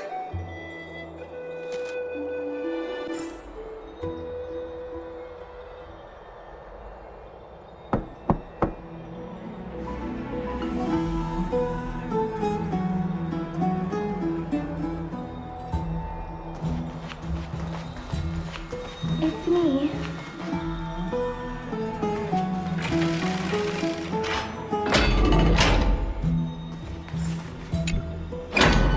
I hope I didn't wake you.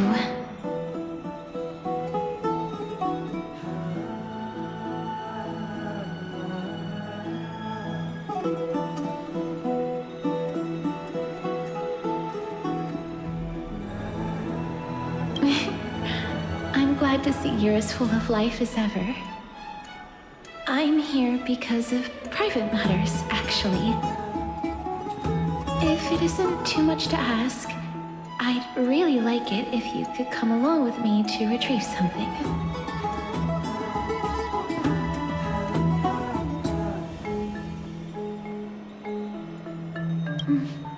Aren't you going to ask me what it is? It isn't a long way from here.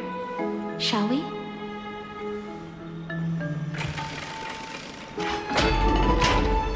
I'd love to go with you.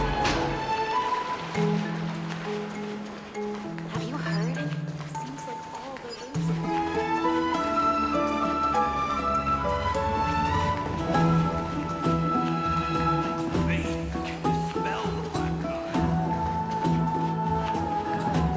The streets are packed. It seems the vote... I want to vote! Tell me how I can vote! Take your ceramic shard engraved with the Kefali rune, select the Council of Elders in your heart, and pray silently until the shard registers your choice. Then toss it into the Dolium.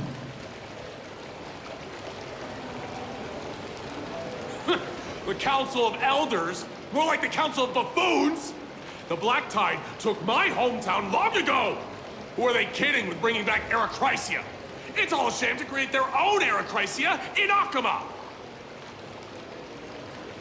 The Titans are just. So long as we do not overstep our bounds again, we will not incur divine wrath. Oh, please. The time when these deranged titans should have vacated their spot to the demigods is long overdue. You'll see soon enough, you old fogey. And I pray that Talantans smack some sense into you with their scales. We shall see how this turns out. That was quite a spectacle.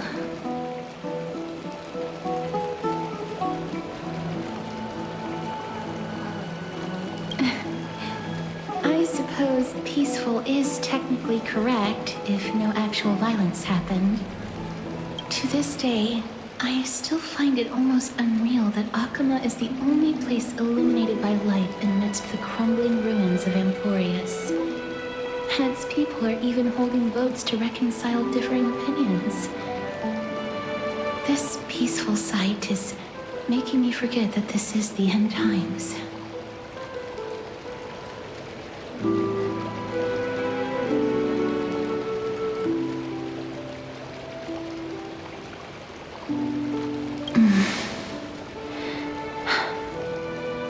Before coming here, I had lived for many years in Idonia, a city of rime and frost. The people there were devotees of Thanatos, and were well known for their unique burial rites and traditions. Traditions that I played a major role in. Yes. You now know me as the Mortician of Akama. But back in those days, I was Idonia's Maiden of War. I was trudging across the frosty plains on my own when the Idonians found me. They saw the curse in me as a blessing from Thanatos, and believed that my hands could correct the Arachrysia's mistake and lead them to meet the great god of death. They provided me shelter, but in return, I was expected to grant merciful deaths to war captives, prisoners bound for execution, and heroes alike.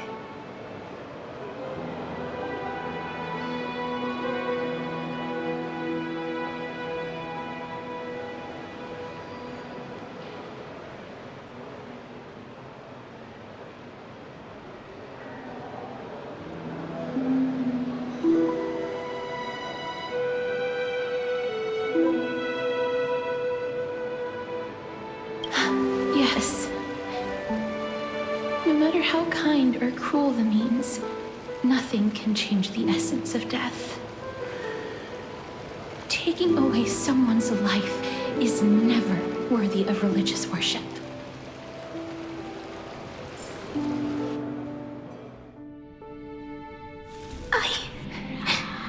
I can't do it. Their voices, they pierce my ears. The pleading, the thanks.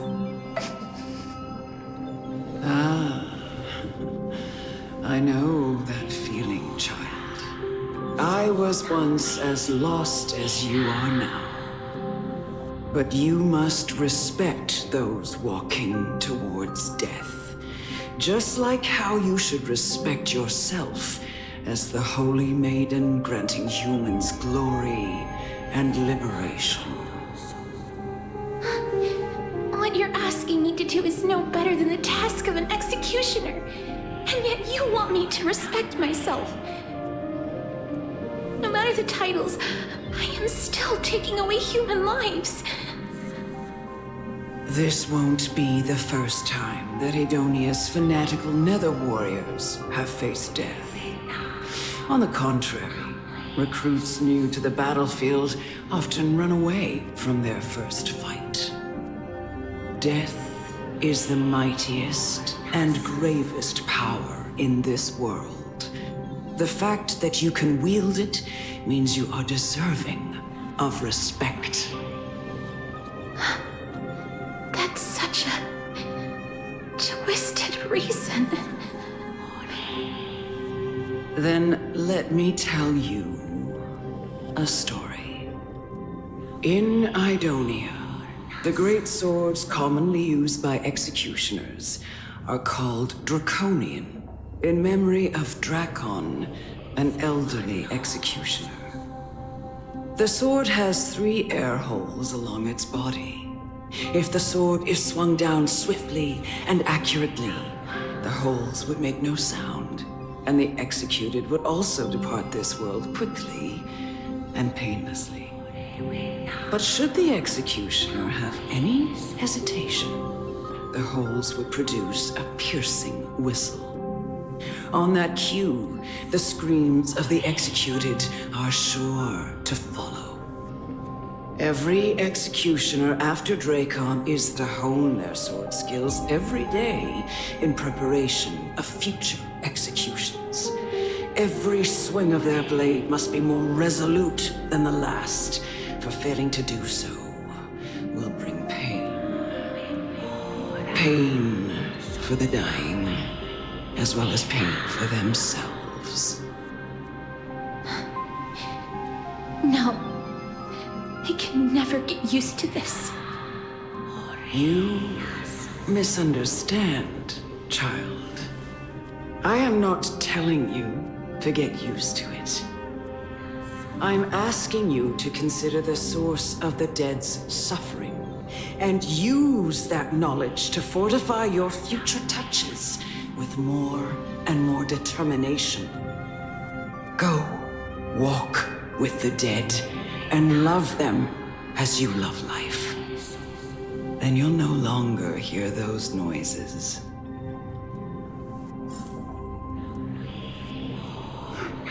Please, don't kill me. I don't want to die.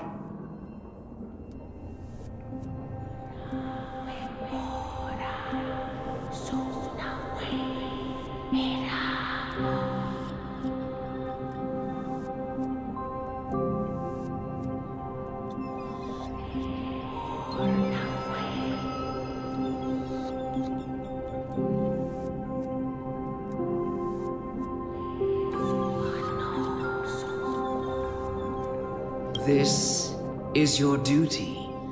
Remember, consider the source of the dead's suffering, then give them the respect they deserve.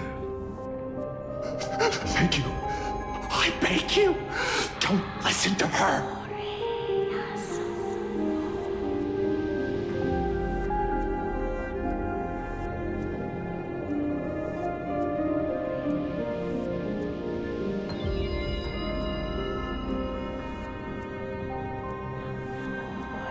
If you cannot learn to accept death, then Idonia has no place for you. This is your last chance. Do it. No! Please! I don't want to die! Please! I'm begging you! No!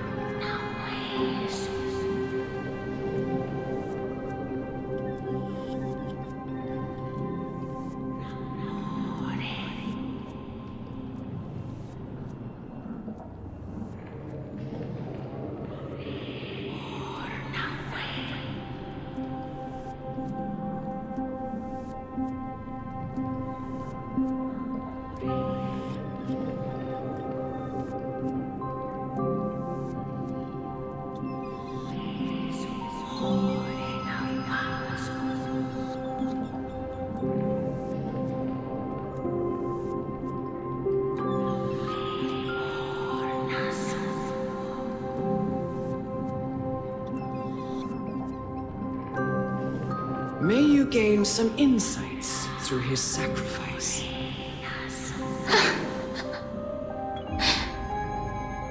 Is this all? No. Come with me. This is just the beginning of your life as the Maiden of War. You executioner!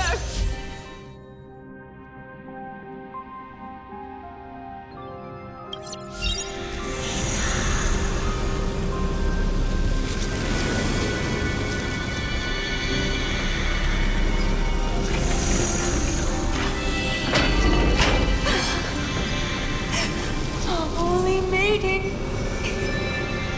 Go. Grant her glorious death.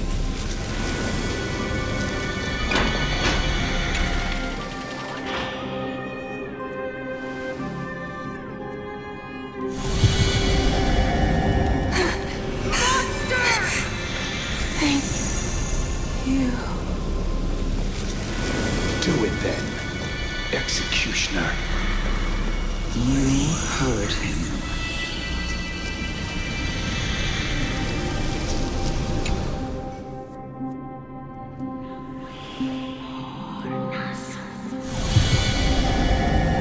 I curse you to live in eternal pain. Please. Grant.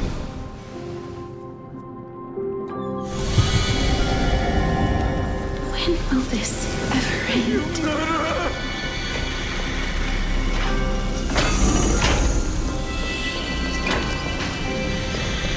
Come. Fulfill your duty. What are you trying to do with me? I have aged. The time has come for me to heed the summons of Thanatos and journey to their domain. The final resting place of every Idonian. You're not that old yet. You still have many, many years ahead of you. No. I'm already dead. For I have come to fear my declining health and impending death. Castoris, will you give me one last chance to charge towards fear and prove that I am no coward? I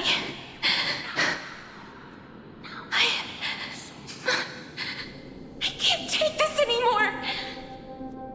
Child, it was I who brought you here from the frosty plains and set your farcical fate in motion.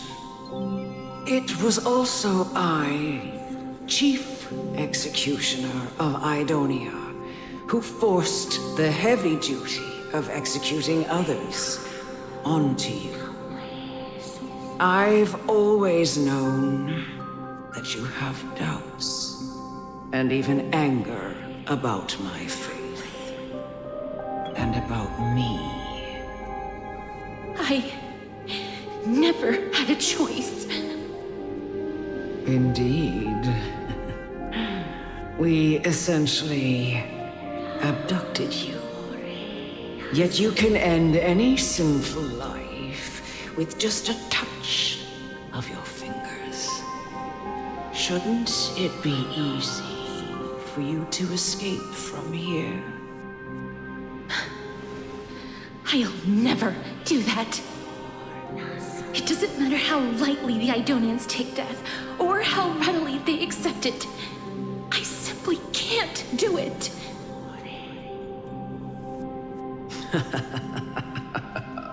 I knew I was right about you. What do you mean? I've taught you and cared for you as my own daughter all this time because of this blessing that's been with you since your birth. I know no one else in the world would understand the weight of life and death more than you do. In the eyes of an Idonian, death is the end of all life. A destination we will all eventually reach. Humans should not resist it. but learn how to face it. You can only live your life to the fullest after understanding this principle. And when you do, even if you eventually leave Idonia's protection, even if you must carry the curse forever, you can live with your head held high, like everyone else. No! How can I? Come now. It's time. I've already taught you all that I know. Show me that you are a fitting holy maiden, or at least that you possess the resolve to become one. Come now. It's time. I've already taught you all that I know. Show me that you are a fitting holy maiden, or at least that you possess the resolve to become one.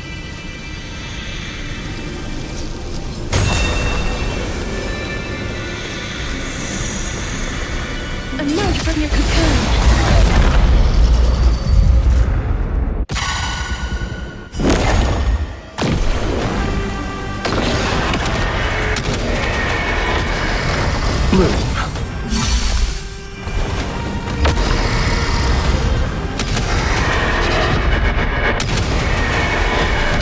May death protect us! Eternal sleeper. And return!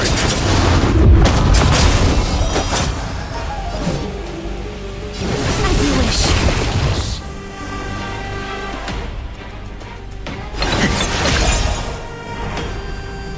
What do you worship?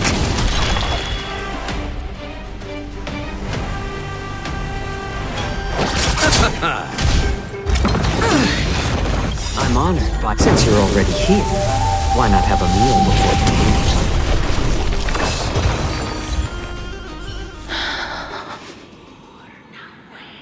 This was the last time I followed her command. I gently touched the elderly woman before me. The executioner, who had seen too much death, died the same way as everyone else. A gasp for air, a wistful look in her eyes, and a barely perceptible tremor in her fingertips. Elder Amunet, the person who tried to teach me about death, ultimately vanished like dew in the morning mist. She spent her life embodying the beliefs of the Idonians, and when death finally came, she embraced it exactly as their doctrine had taught. I have nothing but respect for her.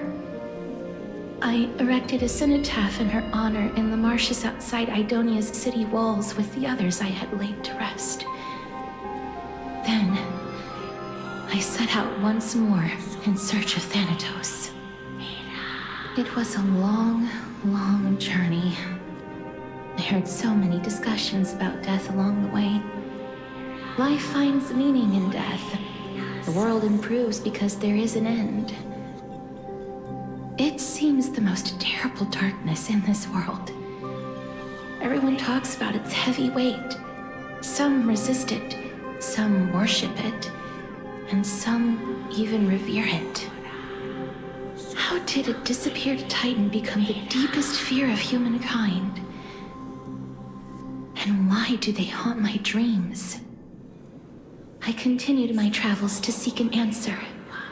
Initially, I was running away. Then, I started searching for it. And now, at the end, I just want to know if my touch, if my embrace, can do more than taking things away. Can I make anything? Can I leave anything behind? I don't want to die. Please, I'm begging you, just let me go. I don't want to die, please. I don't want mercy like this. Just let me go. I need him. I don't...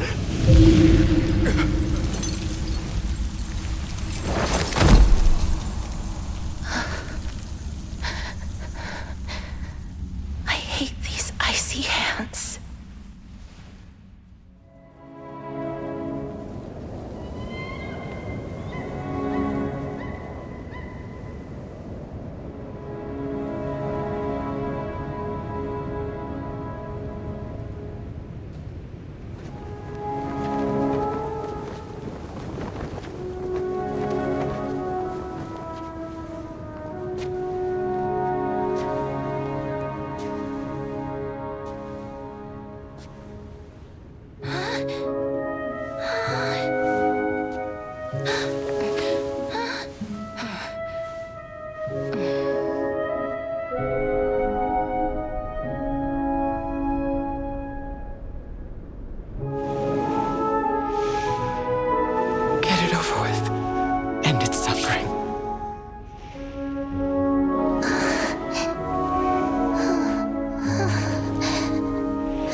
The Reaper has blessed your hands.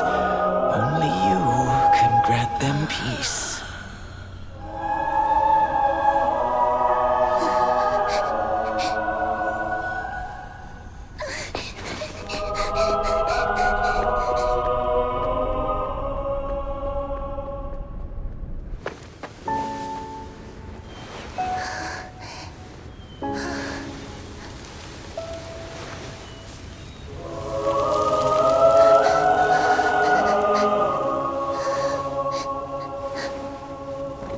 Embrace death.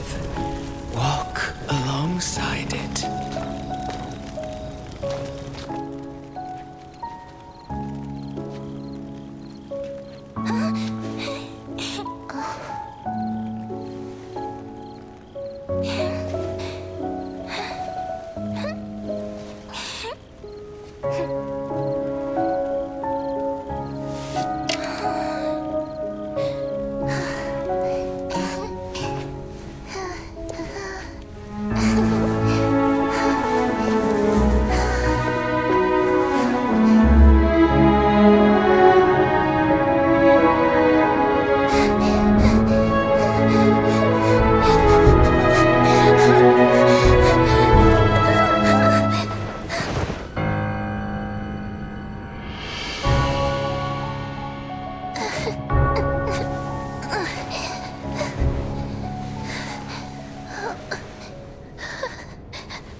Is that you, Castoris?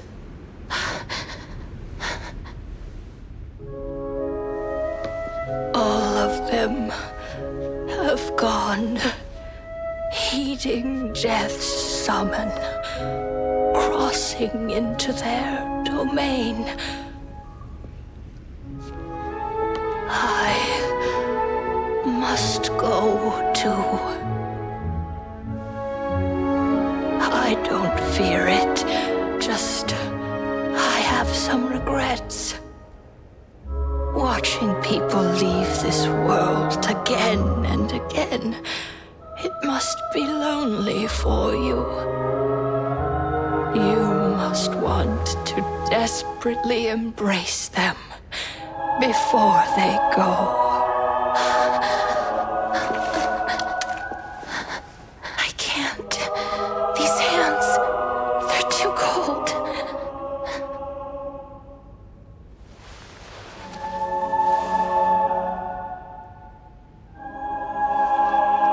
But Big Sister Castoris, your hands are so warm. Just like anyone else's. So go on. Don't hold back. Give me a warm hug.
Can hands like these really be warm?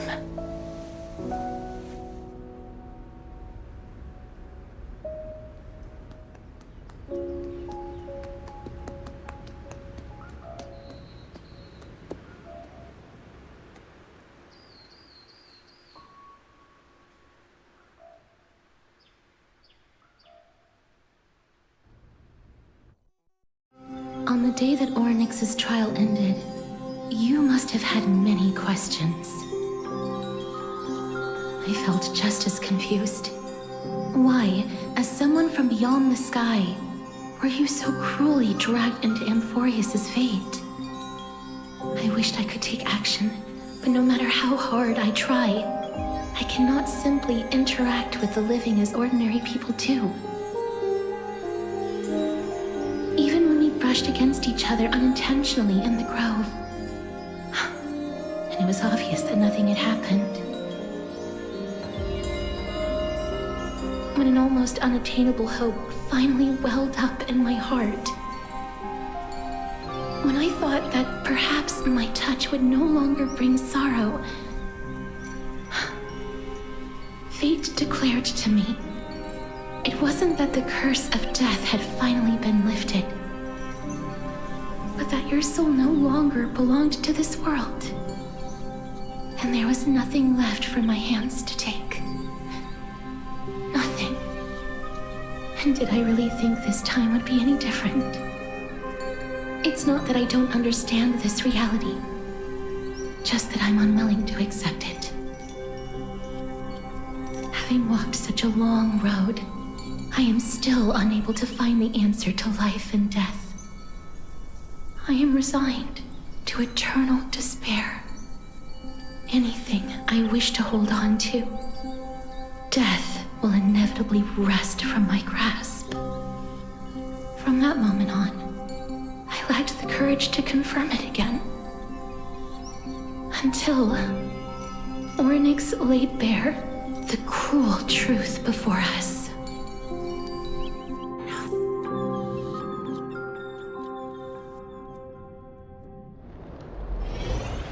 But now, perhaps I might have one last chance. Long ago, Trinan read a prophecy to me. At the end of the Sea of Flowers, the souls of the living shall warm thy fingertips, and after an embrace, there shall be eternal separation. I found no surprise in it, for her words sounded not like a foretelling, but a perfect reflection of my past. Embraces in this world are born of reunions. Yet, my touch speaks only of farewells. In that moment, I had no doubt that this destiny would weave itself through the entirety of my life. And yet, things have taken a turn for the better. Now that I can finally have an audience with Thanatos, perhaps I can rewrite the meaning of that fated prophecy. I have no reason not to give it my all. For your sake, and for my own.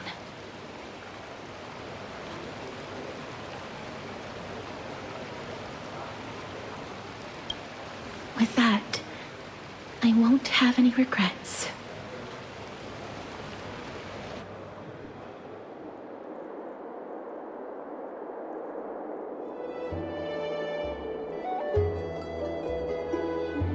Let's put that aside for the moment. We've arrived. I want to retrieve a small gift I specially prepared for you. I made it myself, like the trinket I gave Lady Trian. I want to leave something for everyone, if possible. The journey to seek an audience with the Death Titan cannot be an easy one. I want to make full use of every moment I have before we depart, so that I don't have any regrets.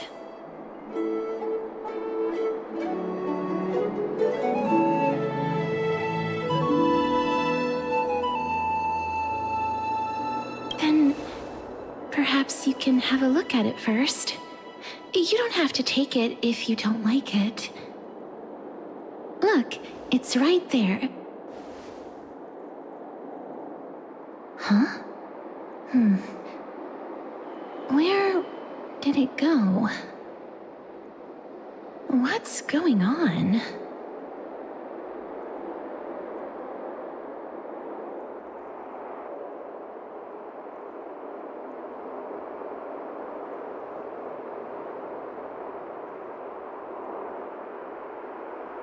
This is the coin of Zagreus and a slate. So it's her.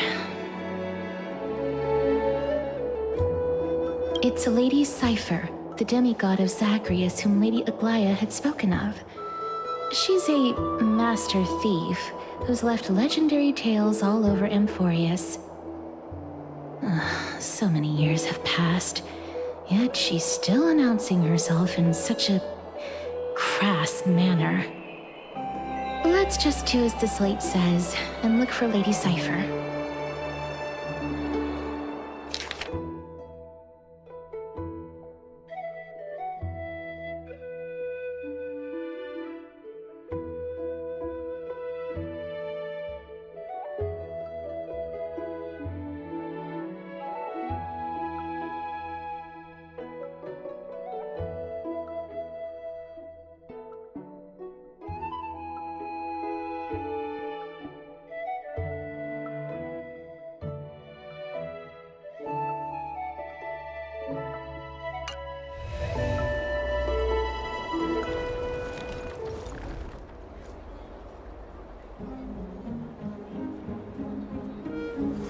Look, it's right there.